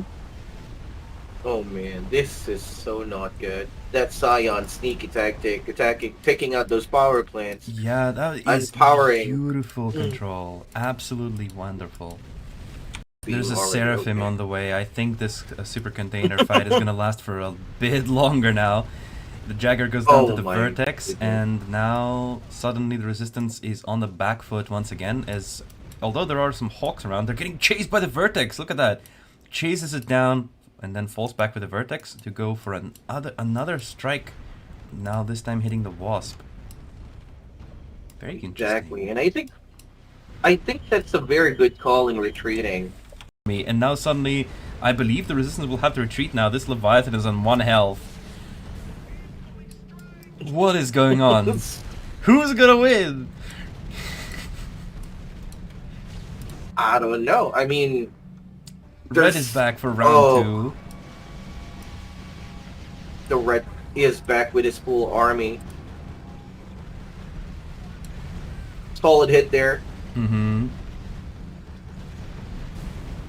I think the resistance should just ignore them Yeah, in general. yeah. Go Yeah. further inland. Go around the inland side of the Hmm. map. Attention. Space strike Oh, detected. Oh, it's gonna hit all of those airfields. yeah. Taking out the aviation support means no scout on that space system. All right, everybody. We are back. I hope you guys liked the first game of the finals because we're gonna go right into the second one. Same teams, no changes to the teams so far, but the map this time is gonna be Industrial Zone. Both teams are ready. We're gonna post our ready plus for other organizers to know that we are also ready to start. Well, that last one was quite a lot. That was a lot of stuff. Just to remind everybody that these battles are all played at rank 24, 16 skill level, and 20 boosts of all kind. There's so many super weapons in the same battle. I wonder if the Resistance is gonna have a response to it this time, or even if the Call Me God clan is gonna go for the same strategy again. Hmm. I'm thinking that it's gonna be the same thing, although they're already expecting that pretty much. Yeah, well, I mean, it would be dangerous to go for the same thing. It would be a bit, like, ballsy to go for the same thing, but also kind of dangerous considering the Resistance will know to expect that as well. So they'll probably do a lot more aggressive scouting, a lot more aggressive air control, or maybe just straight up Mhm. rushing. Who knows? Let's All right, see how this let's will see turn how this out. goes. Exactly, you're right. The battle has begun. I need to switch around the nameplates for the clans because this time we have BRATSTVO is gonna be on the right side of my screen and Call Me God is gonna be on the left side of my screen. So I'm moving these around. In the future, of course, we would like these to be automated so that if all 3 players are from the same clan, then on the streamer, on the spectator mode interface, they will show the clan name. I think that'll be the best solution. But yeah, Industrial Zone. What do you think about this one? Okay. This can either be land plus aviation or land plus super weapon and or navy. I would like to see a navy. We have some shipyards, actually. A lot of shipyards from the Confederation teams. Wow. I mean, it's not a bad idea because deltas can go on land too, and is a good early game unit to capture containers either on land or on the ocean. Mm-hmm. It looks like Why the Red Kingdom is once again going to be taking the back position of the air player. Okay, Hero Dominator is kind of like going for that Cerberus really fast, whereas Why the Red Kingdom is opting out for a fast Hawk. Mm-hmm. They're so going to be outmatched on the ocean here. Yeah, only a single shipyard, only now adding another shipyard on the green player's base, and no shipyard, no second shipyard for the yellow player.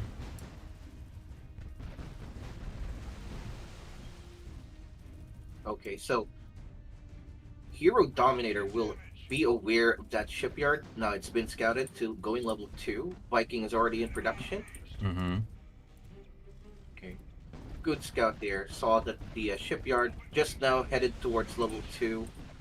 And Kaiser already have an alligator being produced. Yeah, it definitely looks like on Kazar's side, the situation, the naval situation is probably much more in favor of the resistance, as alligators already being produced, and here Destroyer, who is purple player this time, is not started the Viking production, but Hero Terminator already making Vikings, while at the same time his opponent not even put an alligator into production yet, only now starting his first alligator. Indeed. Alright, already a Viking is out, and a second shipyard going level 2. Mm-hmm. Very naval heavy game this time from the Call Me God clan. Yes. Man, I'm actually loving it.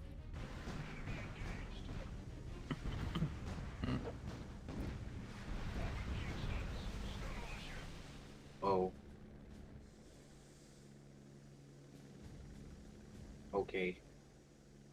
The Wasp is actually going to claim the container here. I mean, it is just sad that the Green invested for another level 2 shipyard, and then the super container just appeared right in the middle of the map.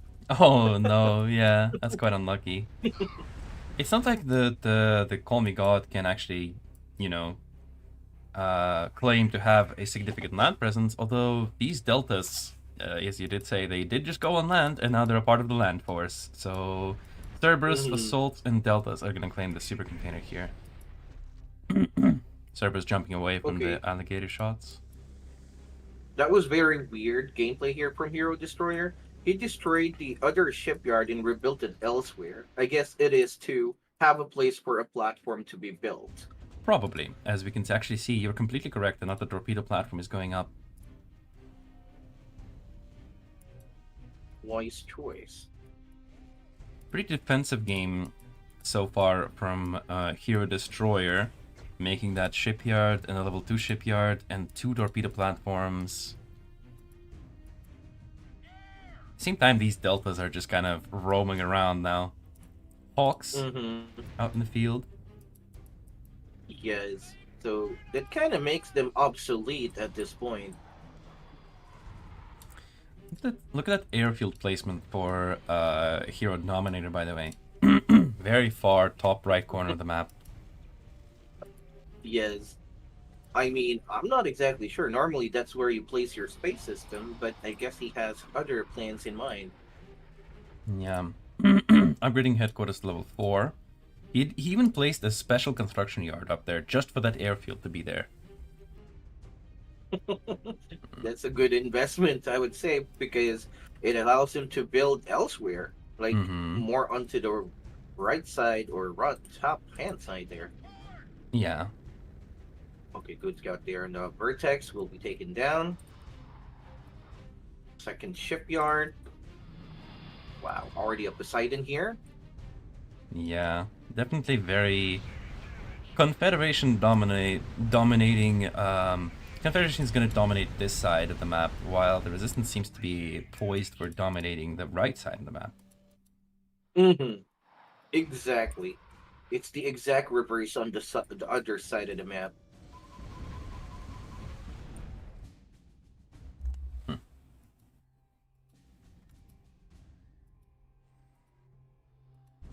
Oh no, this is dangerous.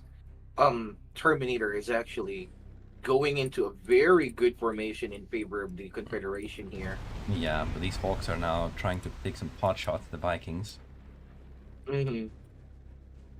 Yellow player desperately trying to build up a second shipyard for more naval production, but I think it's a little too late now. I agree with you on that. And he's going to be outnumbered.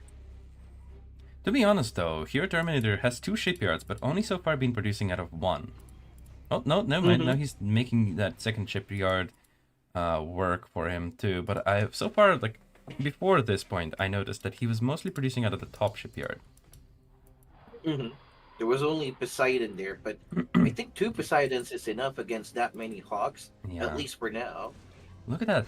The Hero Dominator placing his airfields really far apart from one another. But I don't think it is safe from a nuke with that distance. Yeah, maybe not. I'm not sure. I think the nuke, if it lands right on top of the construction yard, because remember that even super weapons have a little bit of a spread when they land. They actually have spread, super weapons. So if it lands on top of the construction yard directly, then it probably can hit all 3 of those. But if it veers off just a bit left or right or top and bottom, it's not going to hit all 3. Yeah, 100% agree. Oh, you see an engagement here? Alligators? Oh, sick acid burst there. Actually going to make sure that the first loss is going to be a Viking here. Hawks coming in to support it too. Oh, that is such a nice support here. A salamander missile coming to take down the Seraphim. And look at that. A beautiful, beautiful control from the Resistance Navy, as well as teamwork, bringing down all of those naval units one by one by one. I completely agree with you. That beholder arrived late. Not going to be able to do that much here. Although there are more Vikings coming in and there are still 3 Poseidons alive, so ultimately the Resistance is going to have to pull back just a little bit and rebuild their alligator numbers. Exactly. Now, there's like a Typhoon here from Hero Destroyer that are being picked up by that Jaguar. The Salamander and Wasp, meanwhile, from the green player, are sabotaging Hero Dominator's base, where he has the Avia factory level 3 about to go down. No more Thor production for you. Maybe an airfield is also going to go down here. Who knows? That is so sneaky. How did that end up there? I have no idea. I guess they just moved along the very, very edge of the map. And now they're going to target another airfield, a acid flask going down there as well to lower the resistance of the units there. And actually it's going to deal some damage to these vertex, going to blow them up on the airfield itself.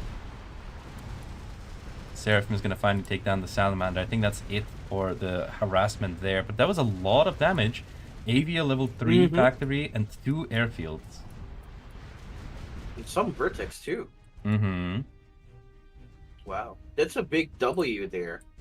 Yep, and Kaser is going to also claim the super container on the right side of the map on the sea, because he has a lot of alligators, and Actually, I'm not sure. I think if Hero Destroyer moved his Vikings forward, he would be able to take on these alligators. There's not that much.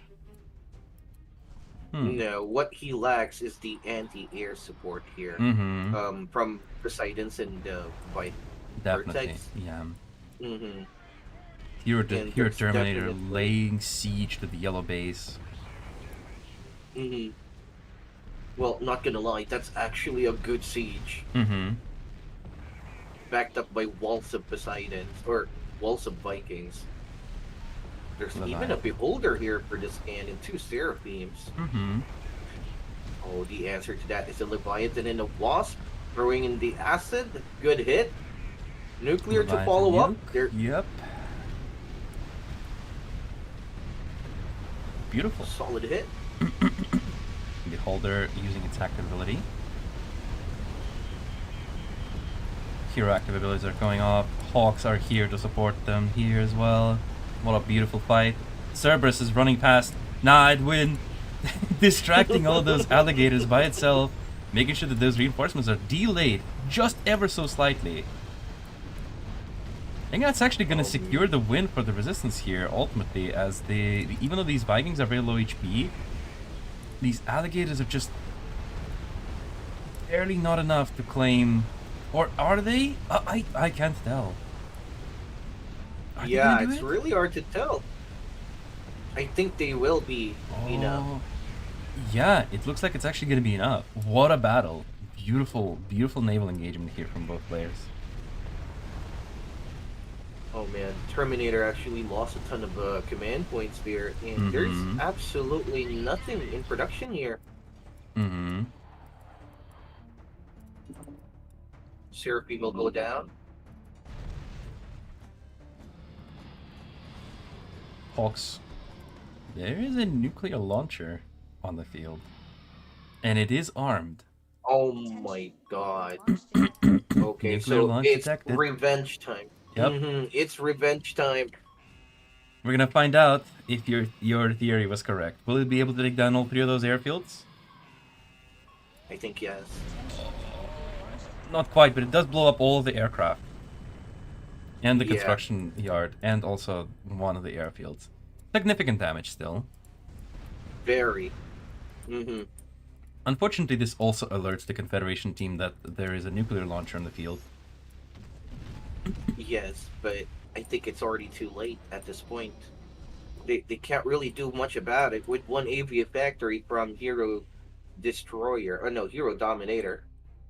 Yeah, why the Red And Kingdom is seemingly saving up resources for a second nuke here. mm-hmm. And those hawks are now uncontested. Mm-hmm. They're flying around, dealing damage, supporting Partovi in his naval attack. Wasp Salamander combo taking down a Poseidon. Solaris is here to defend, but at the same time, the sabotage crew is back. Wasp and Salamander are once again in the back of the blue player's base. Oh There is my only a god. Cerberus here to defend against it, and a Vertex. Them taking even down a another Leviathan. airfield. Is there a Leviathan? There's a Leviathan! Oh my god! The yellow player is moving in on the other side of the map. There is no more shipyards for Hero Terminator. The Leviathan is just, flying over it. There's no anti-air to speak of here. All of the Typhoons are on the left side. They're getting blown up by the Leviathan ability and those alligators. It looks like Hero Hero Dominator is actually going to lose his headquarters. No. This is ultra bad news. And they just tap out. With that, Hero Dominator tap out of the game. A very quick second match for us to witness here. I kind of Well, don't understand this. How did they lose so quickly? Okay, let me point things out here. In my opinion, that Salamander gameplay at the start, sneaking past the Hero Destroyer at the side, going to all the way to Hero Dominator's base, was absolutely game changing. Mm-hmm. Yeah. Yeah, very nice control by by both sides here. Honestly, the naval engagement on the left side was really cool. Really cool. I loved watching it. It was such a beautiful display of teamwork, actually, on both sides, and the abilities as well. Mm-hmm. I really agree with you on that part. And that nuke, though, I mean, game changing too. I mean, at that point when they took out all the aviation, given that the airfields are still alive, there's no avia. You Yeah, know, exactly. there's nothing. Yeah. Mm-hmm. All right, gamers. We're gonna go take a 5-minute break once again. I hope you're excited as we are to see the final match of the finals. We'll see you in just a little bit. Scion stun in 5 units. Thor's flying in. Oh, that was definitely good Thor usage right there. Absolutely wonderful run. And that was unexpected too. I did not see it coming. Leviathan Wasp once again using the combination of abilities here, but they're not really gonna hit that many troops. Maybe blowing up a couple of vehicles there. Let's see. Space strike detected. They have a lot of time to Will it cancel it. launch though? You need just one more second. It did go through. It did go through. Oh my god. It got destroyed, but just at the final second it managed to shoot the beam. And now I keep hearing the space system. Oh wait, there's another space system. That's why I keep hearing it. Significant land force now amassing on his side of the base, as well as some yellow units. Beautiful clock control, by the way, just from the yellow player. He did lose a lot of them, but he is doing significant damage and applying a lot of pressure to the Confederation team here.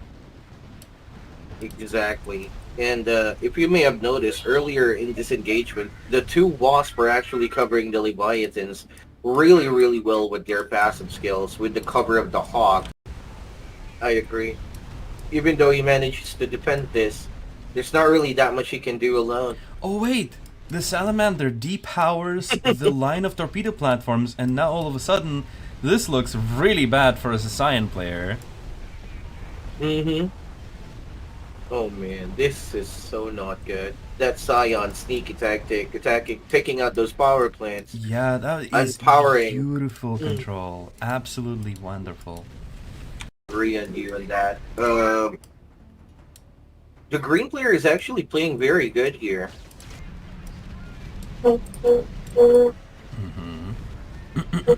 That shield is moved a little bit too forward from the purple player. It's a bit of a mistake. But at the same time, the Wasp also moved a little bit too far and is barely surviving on a sliver of health. Oh, it's gonna go down. You think? Oh, it's gonna go now. Yeah. You said he's gonna spam. He says he's gonna spam Zeus. He's gonna spam hammers, actually. Well, yeah, he just blew me off with those hammers. I mean, yeah. What is he thinking? But Another if you look Thor at yellow, I don't know what these Thors hit. I don't even care anymore. These guys probably destroyed another army or another base. I had no idea what they did. I bet it was cool though. Oh my god. Yellow tapped out. Yep. Secure the win for the resistance here ultimately, as even though these Vikings are very low HP, these alligators are just barely not enough to claim. Or are they? I can't tell. Yeah, it's really hard to tell. I think they will be enough. Yeah, it looks like it's actually going to be enough. What a battle. Beautiful naval engagement here from both players. Oh man. Okay. I'm actually glad that Salamander active ability hit. Because, I mean, looking at the active abilities launched in this game was just interesting, so to speak. I mean, it can't miss, so I would be surprised if they missed with that one. Oh, that acid strike was solid. Oh yeah, beautiful follow-up too. Oh!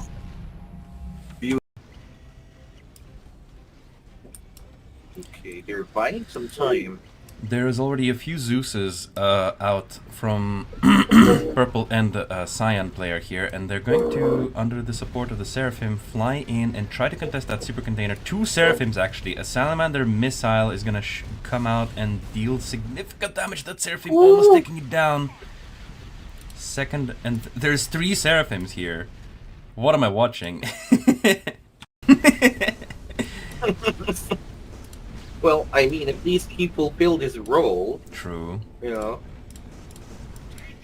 it's GG at this point, I guess. Another space It's not strike much- coming to strike at the green, I guess green and red base. Mhm. Oh my god. There's... Not... Oh, look at all that infrastructure going down. A nuke is gonna fly from the yellow Leviathan. Woo! Solid. Very solid hit. That Sierra beam is taken down. Mm-hmm. Solaris active takes down a couple of vehicles with the very tip of the laser there. Oh man, I kind of feel that the yellow is in danger here. Those Vertex are flying somewhere. Yeah. Yep, they're flying Yeah. straight for the nuclear launcher. It's down. It's GG. Leviathan is goes painful. down too. Space Strike number 3 gonna hit Adam 1994.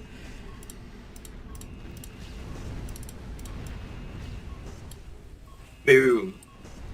Might Just a matter of seconds here. good. He can lose a few units. He's still in good formation. And his partner, the green player, can simply cover him up if ever he's in trouble. The Thors are obliterating the Green Army. What is this? Holy. My god. That was like 40 command points. Insane Thor runs this game. What is this? Who is this man? What I'm thinking is the Albatross so far we've seen kind of like fly straight forward through the middle of the map, but you could angle it in such a way as that they fly through the bottom Side. first, right? No, you can, yeah, I think you can angle them so that they could try to hit from the side. Mm-hmm. You can, but it's really hard to accomplish given that the space system is at the very back. But it did actually take out. Blue player base. I think that's a mistake. Honestly, it's gonna hit a lot of units Mhm. here, but it really should be hitting those Thors, in my opinion. I agree. Because now they can actually scout where that nuke is and intercept it. Yep. Now the Confederation is aware of it, and now this is gonna be food for Thors.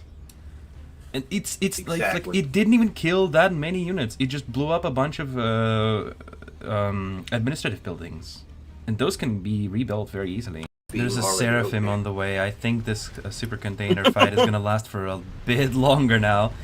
The Jagger goes down to Oh the my Vertex, goodness. and now suddenly the Resistance is on the back foot once again. As although there are some Hawks around, they're getting chased by the Vertex. Look at that, chases it down and then falls back with the Vertex to go for another strike.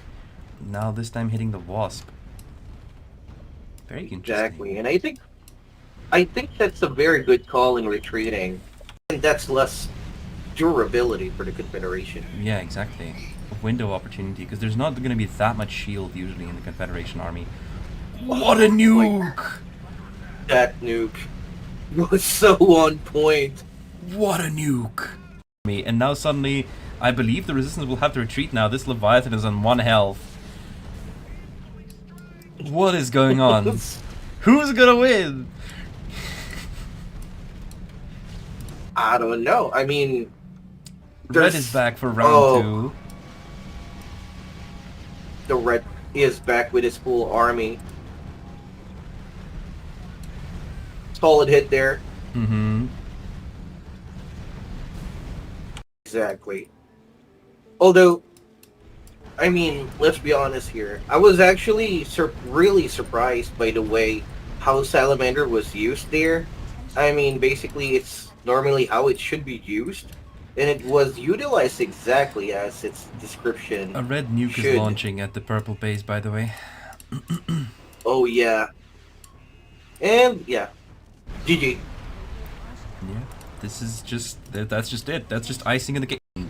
Yeah, If the resistance isn't careful, this might happen to them.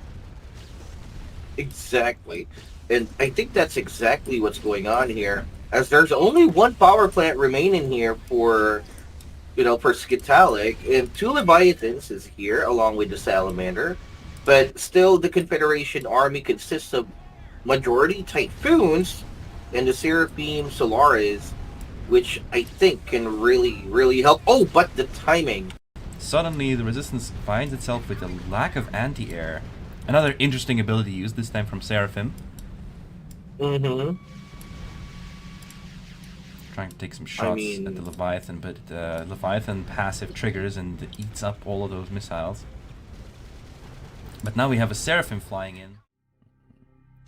Hello, hello, hello, everybody. We are back, and this is gonna be it. This is gonna be the deciding battle for the champion title of the Art of War 3 Masters Spring 2025 tournament.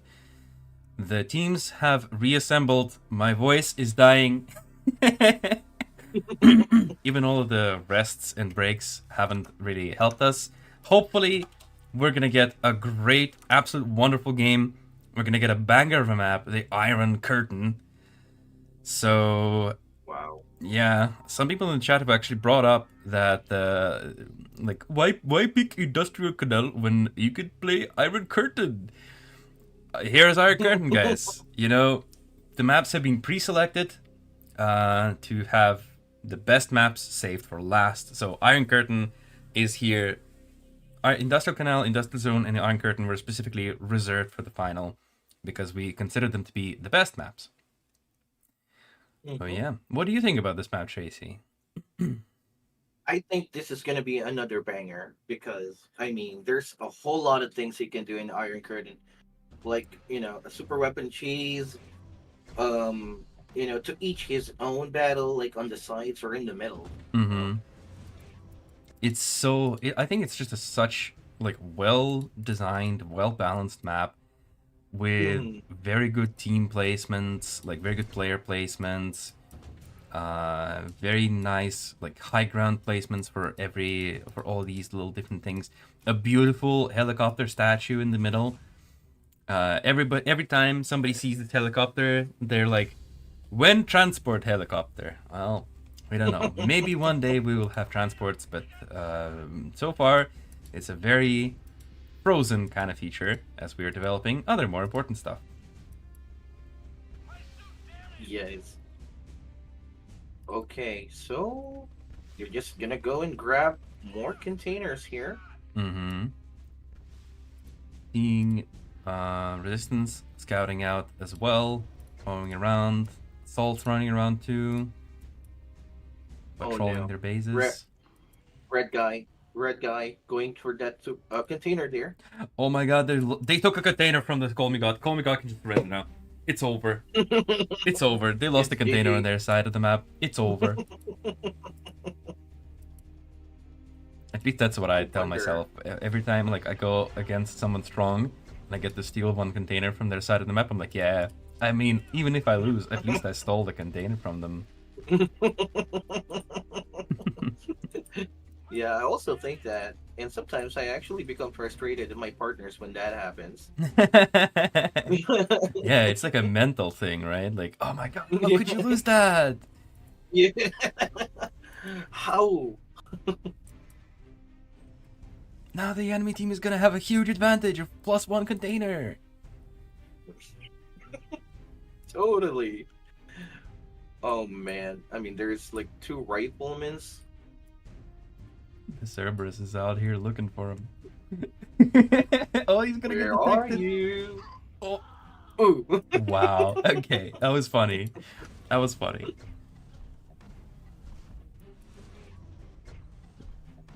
Okay, so why the Red Kingdom is opting out for the same exact build order, except for he will have like 8 supply centers this time around for faster base resource development. Yeah, well, more resources, more Hawk and Albatross, so... Okay, so 5 supply centers, AV factory going level 2, Mm-hmm. another power plant. I mean, Hero Dominator is kind of slow in this match. Not gonna lie. His AV factory just now finishing the upgrade to level 2. At the same time, Why the Red Kingdom already had his AV factory working hard on those Hawks. I mean, it does definitely have been noticeable in these final games that Why the Red Kingdom is really, really good at rushing out the Hawk. He rushes the Hawk really fast. This Hawk is probably going to take off at like under 4 minutes or maybe just after a minute 4. Wow. And look at the red guy. I mean, red rifleman placement is on point there. Mm-hmm. A Wolverine is here contesting the container, as well as a Jaguar and a couple of riflemen. A Wasp is here too. Cerberus jumps in. Wasp throws a flask, forcing the Cerberus to run away immediately, just losing all of its health. And look at the Hawk. There it is. Mm-hmm. Like like I said, under minute 4. But also the Vertex is also here, surprisingly. But maybe there will be already a second Hawk coming. Yeah, a second Hawk just finished production, so there will be 2 Hawks now. There's already 2 Vertexes though as well. Maybe Hero Dominator is not as slow as we expect him to be. Okay. A Jaguar sweeping in there, stealing those, or slowing down the container capture here. Absolutely nutty. Mm-hmm. Wow. The Typhoon is clinging. He's actually gonna claim that? He's gonna claim the container! Oh my god!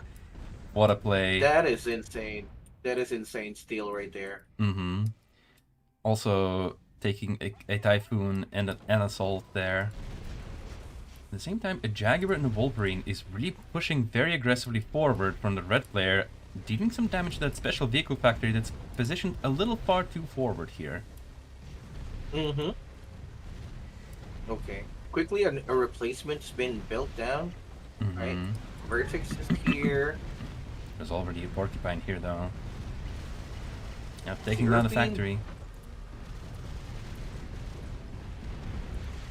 Oh, Hawk support is on point. Oh, Typhoon shoot down one of them, though. Wolverine just retreats. I think only a single Jaguar was lost, which is not a big deal, but also it is a little bit underwhelming for a single special vehicle factory. I kind of agree with you on that. Okay, there goes the Hawk Scout from Wider Red Kingdom.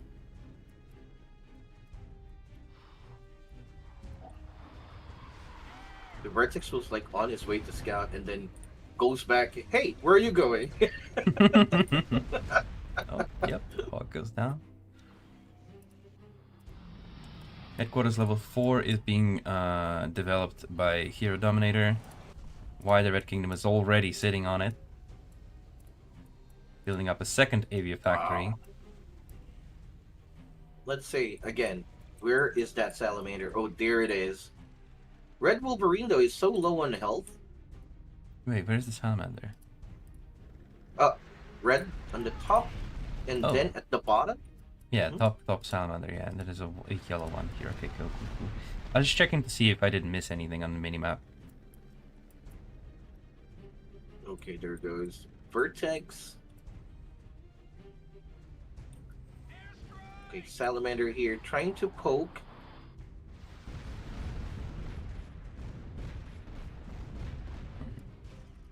Okay, that Wolverine is dead. Yep, there it goes. But the Seraphim used the passive ability on it, so it's clearly a win, right? Wasting the passive Wasting the passive. A unit. Yeah, on a unit or a hero that's, well, basically destroyed anyway. yeah, exactly. Yeah. Okay, all of them going for a hero factory level 3. Wow, we see double X facility here from Hero Destroyer. Mm-hmm. Really need those heroes a lot, you know. Okay, that's actually a good play here. Using a cyclone to defeat the scouts there Yeah. on the yeah, in the bushes. Mm-hmm. A single cyclone, I feel like, is a pretty good investment. Yes, especially when there are, you're basically aware that white humans are going to be there. Yeah. Okay, this is such a smart play from White the Red Kingdom. Although I think he overstepped his boundary Yeah, definitely. because Mm-hmm. mhm, he used the Wasp passive so that the Wasp can tank those Typhoons and then destroy a single unit with the Hawks. But that really didn't work out well. Yeah, and now Hero Dominator decided to overstep himself, not taking... So, why the Red Kingdom was not able to defeat a single Zeus, Hero Dominator was also not able to defeat a single Jaguar, and they both lost an airplane, so... Why the Red Kingdom It's scouting quits. out to see if there is some super weapon shenanigans going on, but no, not really. hmm Actually, both of them scouted, so they're like in sync together. To be honest with you. They're both paranoid, which is Hmm. understandable after the previous couple games. Yeah. Okay. Ooh, a Solaris. Oh, takes out two Jags. Mm-hmm. Gonna take a lot of damage from the Hawks now, though. Oh, no, there's some Typhoons. Is gonna retreat to the Typhoon defense. Also, the Vertex are here to support. And decide to turn Okay. against it. That Cerberus Okay. is always annoying, taking out two Porcupines along with it. Yep. Dealing some damage too, as well. With some other units. That Salamander is low on health. Chameleon just saved it barely on time. I think it has passive, though. It's not in passive range right now. Okay, that's actually good that the passive has not yet been used. So it's not going to be on cooldown. A super container has appeared. Two super containers on top side of the map. Okay, here Doc Destroyer is actually doing good here. Oh, that Wasp Acid was not on point. No. Salamander missile is gonna get shot at the Solaris.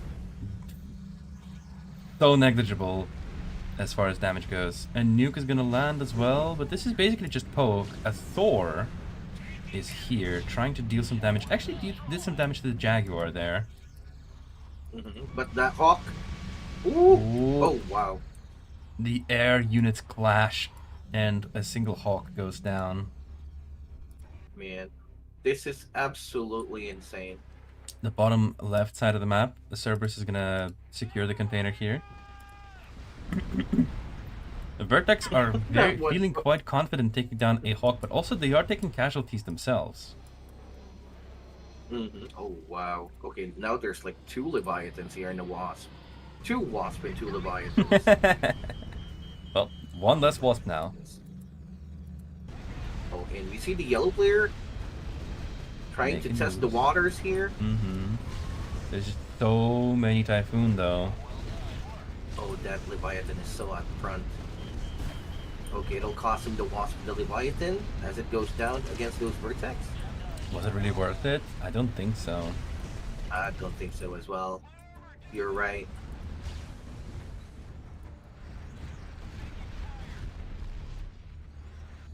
Those are like the kind of engagement that you would like to avoid in this kinds of tournaments. The stakes are just way Oh, too high for you to just be taking these engagements like losses. this and losses, yeah. Oh man, that's Solaris from the top from Hero Destroyer. Okay. Uh, actually managed to take down 4 units in a Chameleon, 2 Jags, and 1 Porcupine. Losing a Cerberus and some HP only was actually worth it, in my opinion. Yeah, slowly but surely, Call Me God is taking better trades, and that's probably what's going to lead them to significant advantage. It's always these kinds of like, oh yeah, you know, you didn't lose a decisive battle or anything, but efficient trades is very important in RTS games. Yeah, especially in this game because after the first portion of the game, you no longer gain additional resources apart from the super containers. Yeah, exactly. Rebuilding becomes a hmm lot more difficult. Nukes just keep dropping in these units, but no follow-up. They're just moving forward, dropping nukes, moving back, moving forward, dropping nukes, moving back. Yeah. Oh, we see two Thors there making an attempt to destroy that special vehicle factory. Oh, some more Thors just flying around, dropping bombs on units as well. Oh man. If there was like a vertex follow-up, that Leviathan would have died, along with the special vehicle factory. It feels like Call Me God is baiting the resistance team into like making these trades. Mm-hmm. Indeed, they're forcing it. Mm-hmm. Now, if you notice, they're actually pushing slowly but surely. Although, I would like to see one of them move in the middle of the map and attack from the middle where the armies are not there. Yeah, exactly. Just find some weaknesses, because if yellow player could just drive straight into the Cyan's base from across the map. Mm-hmm. And it might be what's happening here, because he's just moving forward and realizing, hey, wait a minute, there's like no one here. Yes. And just now, the Confederation realizes, okay, right in front of their doorstep here, their yellow player is here. Mm-hmm. At the same time, Cyan player just noticed what's going on. He's moving his army down, but he's gonna lose some factories here. This is very important infrastructure, actually. These factories are upgraded. And yellow player takes a factory, decides to move back. A bit worried of the Cyan's army, but now the Cyan's army is a bit indecisive. These Typhoons are packed up. They don't know what to do. Oh, those Hawks actually was destroyed. Mm-hmm. Wow. Hawks are doing a lot of damage now that the Typhoons were undeployed, but now they're back in formation. But actually, weirdly enough, there's no Zeus here. There's only Typhoon and Shield. So Resistance here could just take these units down, and the Hero Destroyer realizes that and moves back. Oh no. Oh, that was such a solid hit, taking out 3 shields there in total and some Typhoons. Mm-hmm. A Torrent is on the field. Wow, I absolutely love that. Because Torrents, you know, what's not to love? I love Torrents. They shoot rockets. Oh wow, aviation here. Okay, intense engagement at the top side. Yeah, there's so much air. This is what I'm here for. Yeah, the air engagement between Why the Red Kingdom and the Hero Dominator. Agree 100%. And then there was a Vertex managed to snipe off a Leviathan from the yellow player.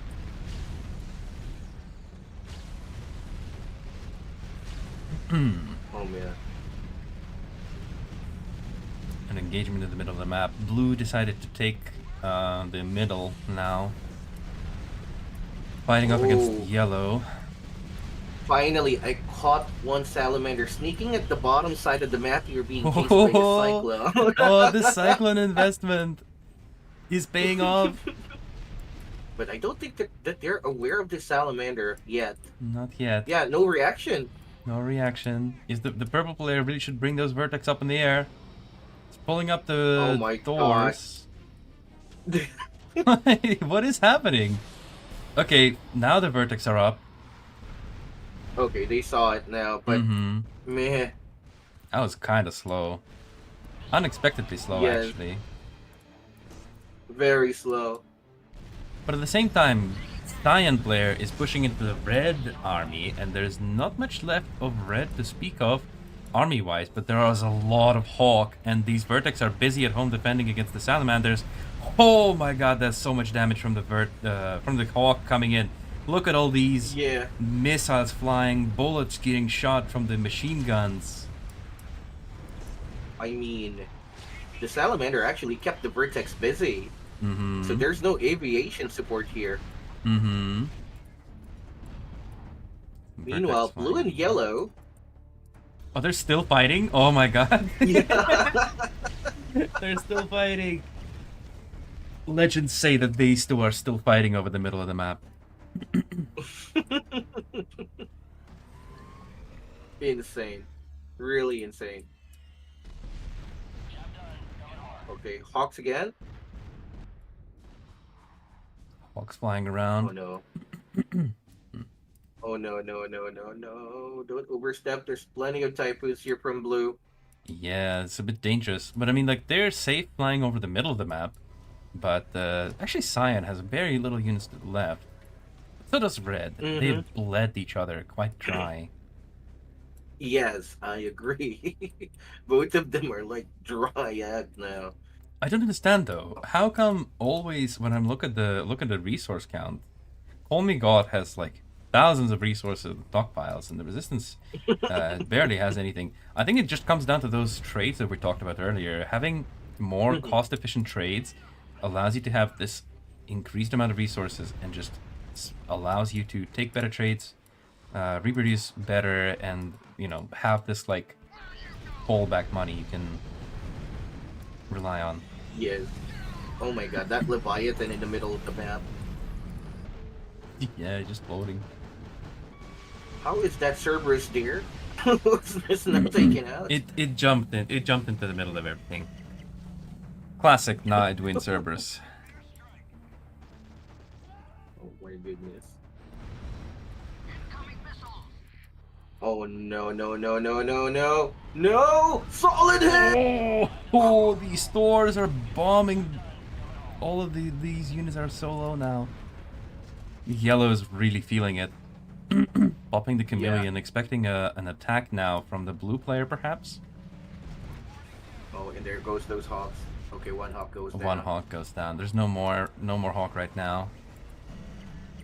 It's just difficult for Wider Kingdom, I believe, to realize the advantage in the hawks that he's got, because the red and yellow ground armies are not particularly impressive. Exactly.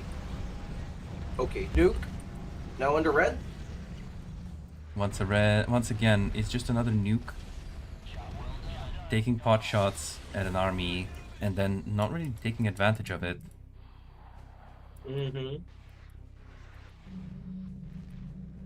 Yellow moving his army up towards the red side of the map. Man, I feel like this is kind of dangerous. If blue decides to attack the yellow, it's very exposed. Hawk scouting out the blue army is still just there.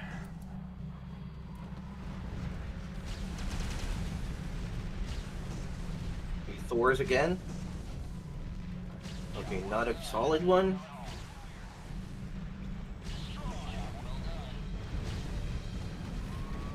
Beautiful deployment of armies here from yellow and blue. A nuke is gonna Couldn't go. agree more. Oh, beautiful hit. That was solid. Although that forest fire though did cost him a lot of units. Chaser lost a lot of units there. I'm expecting that these units are also quite low health still from the bombing run that they had to endure.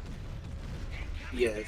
Oh, and if you notice, a salamander again at the bottom side will be taken care of. Oh, he goes down.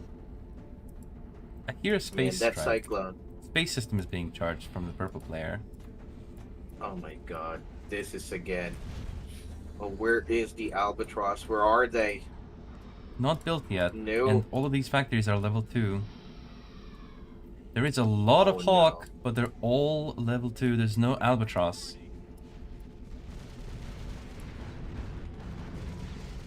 This is so bad right now. I feel like the resistance... Oh, nuclear launch detected. Wait, who has the nuclear launch? Oh! Huh? The Wider Red Kingdom actually built a nuclear launcher and is now launching the nuke. I was looking for it. It takes down the space... It does not take down the space system, but forces a cancel on it. And now it is rearming once again. But I was not expecting a nuke right in the middle of their bases. Just look. I guess the Confederation would also not expect it. Yeah. Okay, that was such a smart move. Beautiful nukes landing on the Confederation units, and now all of a sudden I feel like... Oh, that one landed on top of the friendlies, I think. But all of a sudden I think that trade was actually in favor of the... Oh my god! I just ate my words. Okay, never mind. That's Solaris. Holy. That Solaris laser just broke. I would cry. If that was me, I would cry. If I was on the receiving end of that Solaris laser, I would actually cry. That was so much command points lost. Exactly.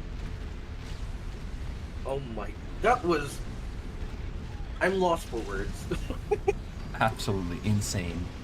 Hero Destroyer showing that, in fact, that he's he who is the destroyer with his hero. Same thoughts. Same thoughts. Oh, we see Hawks here from the bottom side here, trying to somewhat destroy that space, but it's already cancelled. Yeah, cancelled in anticipation, I believe. Mm-hmm. They're actually gonna take it down, so it was a wise move to cancel that. Yes. Really wise move. The Now, nuke- going back in the middle, Leviathan will be destroyed. Yeah, it's very well. There's another Leviathan, so it's fine. And the army is looking really thin right now from yellow. Yeah, that's always what I'm feeling as well. It's like yellow and red armies are always just kind of thin. It's really hard to realize this Hawk advantage if you don't really have much of a ground army to speak of. Mm-hmm.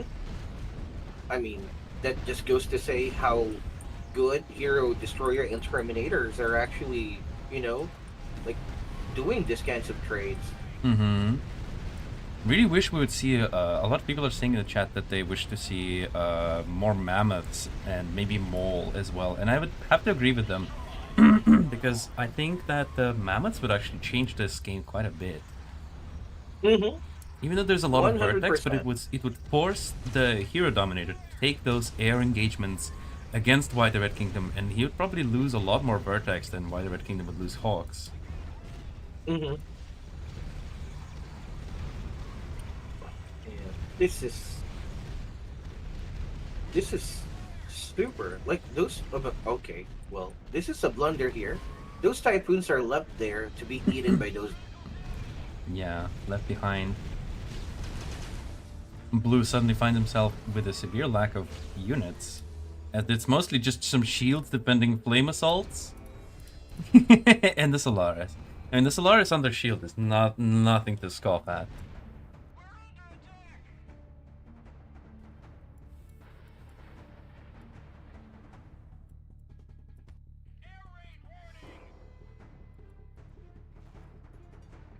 Both players kind of maneuvering around each other, but the Cyan players pushing red more and more into the north. The Vertex have now scouted out that there's a nuclear launcher, so they're going to try to take it out. Thor is going to finish the job here, I think. Mm-hmm. Yep, there it goes. And the Cyan player is now forced red even further back into his base almost. And you would really wish that he, like, if I was red, I would really wish that my army was in the base, not over where it is currently. I mean, it's really hard to maneuver if you're inside the base due to your own buildings acting as, you know, blocking the pathfinding and all. That's true, but they're also still... acting as a buffer, so you would have to, as a Confed player, pushing up that ramp would be hell. It would be basically near impossible. Exactly. Wow. We see here 3 armies against Hero Destroyer. 3 Leviathans and so much air. There's so much air power here in the sky. Beautiful battle. And, oh, hold up. We got Hero Terminator here taking this opportunity to attack the yellow. And the space system is being rebuilt for Hero Dominator, so he intends to use this, and also for Hero Destroyer. Oh my god, those hawks! They evaporated. I was looking at it like, you said, oh, Hawks, and I look at it, where's the Hawks? There's no Hawks. Yeah, they were clumped up, and then those Vertex just spew their missiles, and then poof. That must They're be gone. really unfortunate. The Hawks are going in for the space system, though, of a Hero Destroyer. And also for Hero Dominator, both of these players' space systems. Oh, I kind of wish Look at there that! was a Look at this cancel on that. micro. Actually, that was a really cool. That was a really cool micro from Why the Red Kingdom. He did a run over Cyan's space system, and then as his hawks were flying over, he targeted the purple player's space system, and then as they were turning around, he retargeted them again on the Cyan's space system. Very beautiful control of the hawk there. Very beautiful display of skill. Yeah, Like- but yeah. Mhm. As we have noticed here with the clumped up hawks, even the best sometimes make mistakes. Agreed. Man, I wonder how this will turn out now. I mean, Red earlier was almost out of the game. Then all of a sudden, Red is here with his army as if nothing happened. Not much of an army, but yeah, you're right. He does have an army. I think it's just the 3 Leviathans and the Hawks, honestly. That's Gonna have a Lars. Leviathan nuke. Once more, the Hawks are here to support a nuke landing square. Thors are coming in, hitting the Salamander to bring it down to half HP, but they are gonna get taken down because these Hawks are gonna get immediately retargeted and take down these units. Man, this is insane. Oh, nice. Again, another nuke from that Leviathan? Yep. I'm watching it. I'm gonna take down a couple of units, bringing down the Seraphim to very low HP, but still it is forced to fall back as there's a lot of Vertex on the field. Space systems are back in action though. These guys are just unrelenting with those space systems. Agreed. Why the Red Kingdom is just Okay. mass producing Hawks. So I believe that these space systems are going to get taken out. Once again, Hero Dominator is investing a lot of resources into Thors and the space system, and his Vertex count is actually relatively low compared to Hawk count from Why the Red Kingdom. Quite a lot of airfields here filled with Hawk, or about to be filled with Hawks. Wow, and we see an engagement here from the Yellow and the Hero Terminator. Oh! A couple of units down to that Solaris laser could have been a lot better. Mm-hmm. Okay. Man, all of a sudden, Hero Terminator is left with only Torrents, Zeus, and Shield. A nice Most- Thor bombing run there. Yeah. Very careful precision strike from the Thor. Goes down, but it does also take down a couple of units here. Oh my god. We finally have These are some Mammoth insane. on the field, actually, from the Resistance team. Mhm. Very beautiful. Yellow. Mm-hmm. And also Red. Oh Red my- also made a Mammoth. Oh my god. Yellow is actually Space going strike for that. detected. That's gonna hit Why the Red Kingdom's base. all those hawks. Yeah, they're not gonna take down the space that as actually taking this shot. That was very... Wow, only 4 buildings down? Mm-hmm. I guess Why the Red Kingdom Wow. popped the defense boost just on time. Mm-hmm. And then he actually managed to take down 2 of the space system while Yeah. only losing 4 buildings and a single airfield to that. Yeah, well, also, and all of the Hawks that went down. But they might actually Oh. take down another airfield here, as all the Vertex are now forced to rearm. The Salamander And is here there's too. the Salamander. Yeah, his Salamander has arrived, and it's not gonna wreak some havoc. Wait, he didn't finish the airfield. Oh no! Oh, Oh, that's a bit of a mistake. He didn't finish the airfield there. That's okay. my god. Yeah, that's a lot of resources lost for both purple and green player. Actually, this is quite nutty. I mean, if you consider it, both of them are like taking blows for blows, to be honest. But once again, I think that the trades for the Resistance are worse, significantly worse than for the Confederation players here. I agree. Just take a look at the number of command points from Hero Destroyer and and for Toby in general. These mammoth Also, take a look at- mammoth count is increasing. I like that. Okay, that is a good one. But man, that Leviathan in the middle. Yeah, it's gonna land this nuke, but it's also gonna go down now. There is gonna be another space system for Hero Dominator coming up. Cyan is now once again pushing the red player out of that corner of the map. But now the blue player has also taken an aggressive position in the middle, with Flame Assault jumping in forward to where they assumed the fog would be, I guess. Man, I mean, just take a look at the command points in general. Mm-hmm.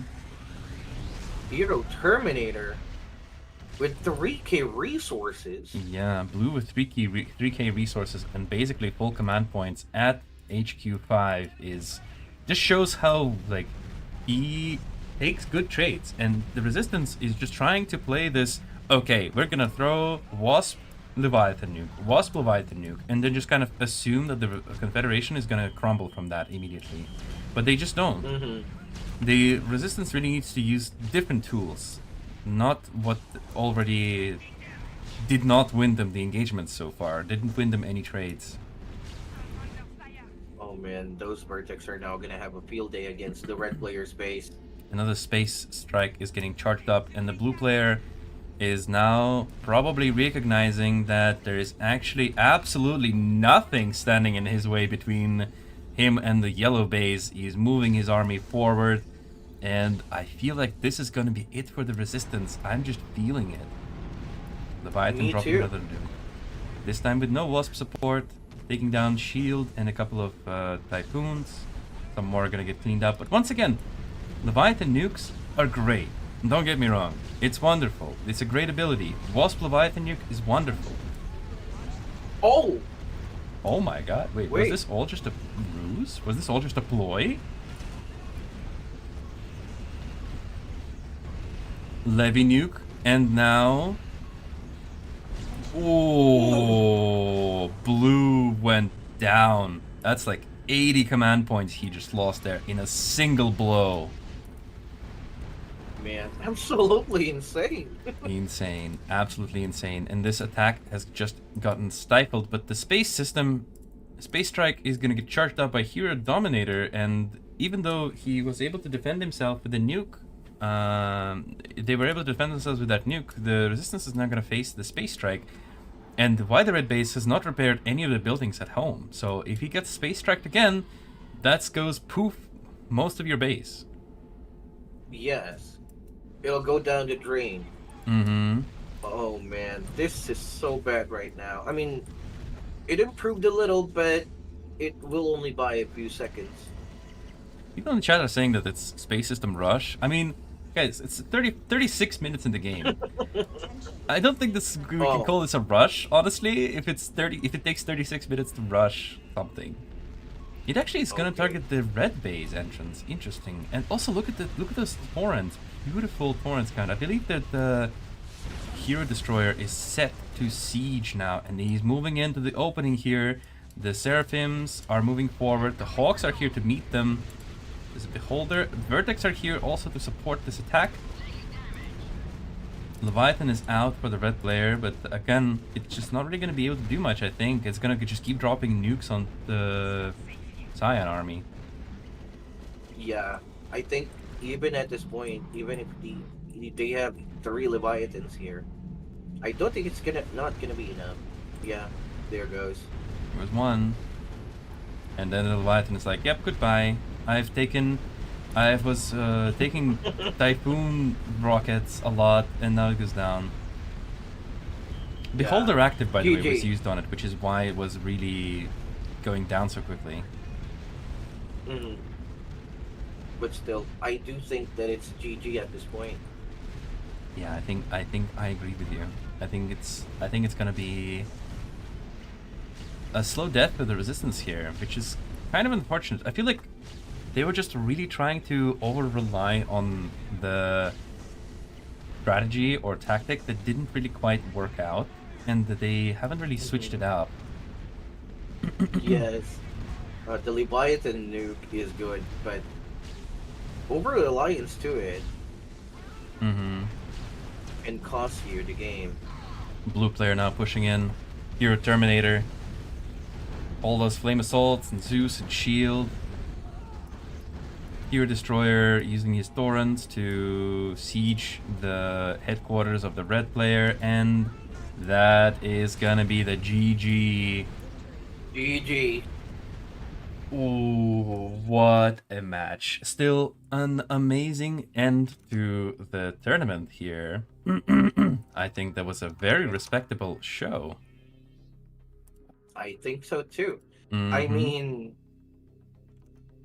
in my opinion, White the Red Kingdom did his absolute best in terms of the support. I mean, if I was his partner with that much support, I would not even complain. I'm gonna be super happy. Yeah, exactly. Oh, what a battle. But I guess that's gonna be it. Let me switch to the final scene of the stream where we're gonna celebrate the end of the tournament and also the winners of the tournament. So, that is it, guys. We have the winner. The winner is Call Me God Clan. They're gonna be taking the first place in the tournament with a special prize, a golden medal, 120,000 golden credits for their team, and 40,000 gold credits to the clan treasury, a special pack with some prizes, and a slot in the next tournament. The second spot, though, Clan BRATSTVO also did a very good showing. They are going to be getting also a special award for their profiles and a special award of 90,000 golden credits to every single, well, to their team to share among themselves. 30,000 gold credits to clan treasury, also a prize pack with merch, and a slot in the next tournament. Let's also not forget about the third and the fourth place players. Once again, the Bro and Brigada gave us an insane game. What a beautiful match that was, with Thors that were just obliterating everything. Absolutely an epic tournament. What do you think about this, Tracy? What are your thoughts? Okay. Well, I'm gonna go back to yesterday. The playoffs. As I've said, I'm gonna go for Call Me God all the way. You were thinking that they're gonna win? Yeah, 100%. I see. Well, I mean, it was definitely a well-deserved win. I think a lot of people were saying that, oh, they're just playing well because they're they have their guns are so powerful. But clearly, as we have seen here, on equal ranks, same ranks, everybody had the same ranks, everybody same levels, same playing field, they still were able to dominate the playing field and claim their victory and claim their prizes of the first place awards. And just to remind everybody, these very cool tank miniatures, they're going to be getting the Zeus bronze Zeus miniatures. Is just a part of the prize pack that they're going to be receiving with a lot of other cool merchandise.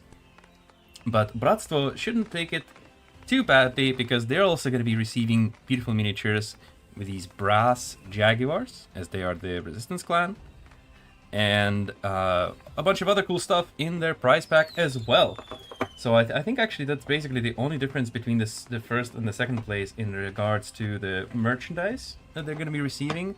Basically, the first place is going to get the bronze miniatures, which are a little bit more detailed. And the second place is going to get the brass models, brass miniatures. Other than that, there's going to be sticker packs, pins with faction pins for all the players. So the Confederation teams are going to get Confederation pins. The banners, the cloth banners with a game art, just kind of like what I think it's exactly what you're seeing behind Tracy right now. Yeah, it's right there. And a special postcard as well. So yeah, obviously the first, second, and third place are also going to be invited to the next tournament. Thank you everyone for an amazing show. That was a great experience. I loved every second of it. and I loved casting with you. Oh, thank you. I think you're great as a co-host. So, did you enjoy it? Of course. I mean, for me, this is a new experience. And Uh-huh. not only experience, a very good opportunity for me to try it out, to be in it.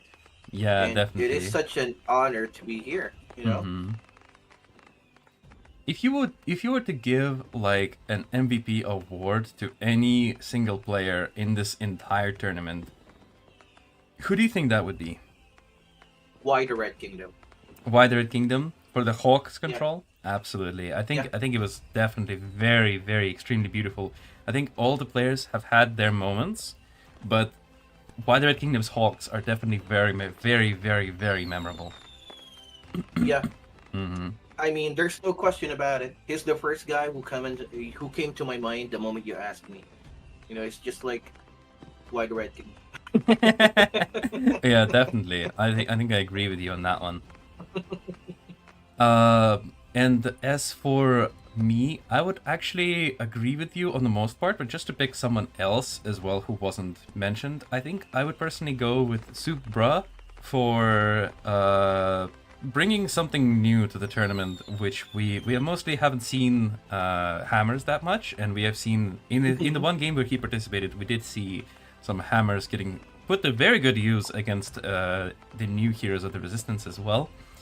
And also for just defending himself like a lion. So for the entire game, he Yeah, was just getting attacked over and over, and I really enjoyed that, watching that a lot. and he was like, no dip. I mean, Mm-hmm. he just won't Mm-hmm. die. Exactly. Exactly. I think that was overall an amazing tournament, and it wouldn't have not happened without you, and it wouldn't have happened without everyone who's watching the stream right now. So thank you to every single one of you currently in chat for being here, for supporting us. I hope you didn't miss the final promo code, because I did show it after the final game ended.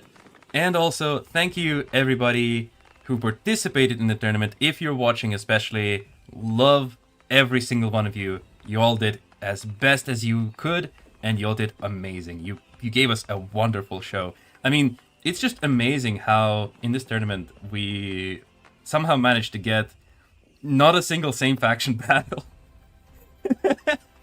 Thank God. Every single engagement was very traditional Confederate resistance, and I think that's just wonderful. I think it was fun. I don't think every single tournament is going to turn out like that. We also had a final best of 3 series where we played all 3 games of the series, and all 3 games were unique in their own regard. It was just a joy to watch. Just amazing. Super, super cool. Super, super fun. Super, super long. Our stream has been going for 4.5 hours. I am definitely feeling pretty tired, but I'm sure that every player as well feels maybe just not even maybe even more tired than we are. Who knows? But yeah. Thank you everybody who was here for this historic event, and we can't wait to feature another event like this, maybe in half a year. Since this is the spring tournament, we are aiming to host another tournament like this in the fall. So hopefully we'll be able to host another tournament like this and make it even better. Obviously, we're gonna make it even cooler. It's gonna be an even grander event with a lot more cool stuff. And obviously, of course, everybody go play the game birthday event. It's really cool. Go to play the tournament modes and competitions, stuff like that. And spend money. Spend a lot of money. Your support goes far to make these kinds of events happen and make these kinds of features happen. So, thanks everybody, and thank you very much, Tracy, for being amazing. Thank you as well. And I hope everyone enjoyed and have yourselves a great day. Yep, and as a last little show, I'm gonna show everybody my cat. Here's my cat. It's Quat. Quat is also here to bless this tournament. Everybody he says, go play tournaments, everybody. It's fun. Play and win, and one day you will also maybe hopefully be able to feature in an event like this. Meow. All right. Thank you, everybody, for an amazing tournament, and we will see you on the next stream. Bye. Bye bye.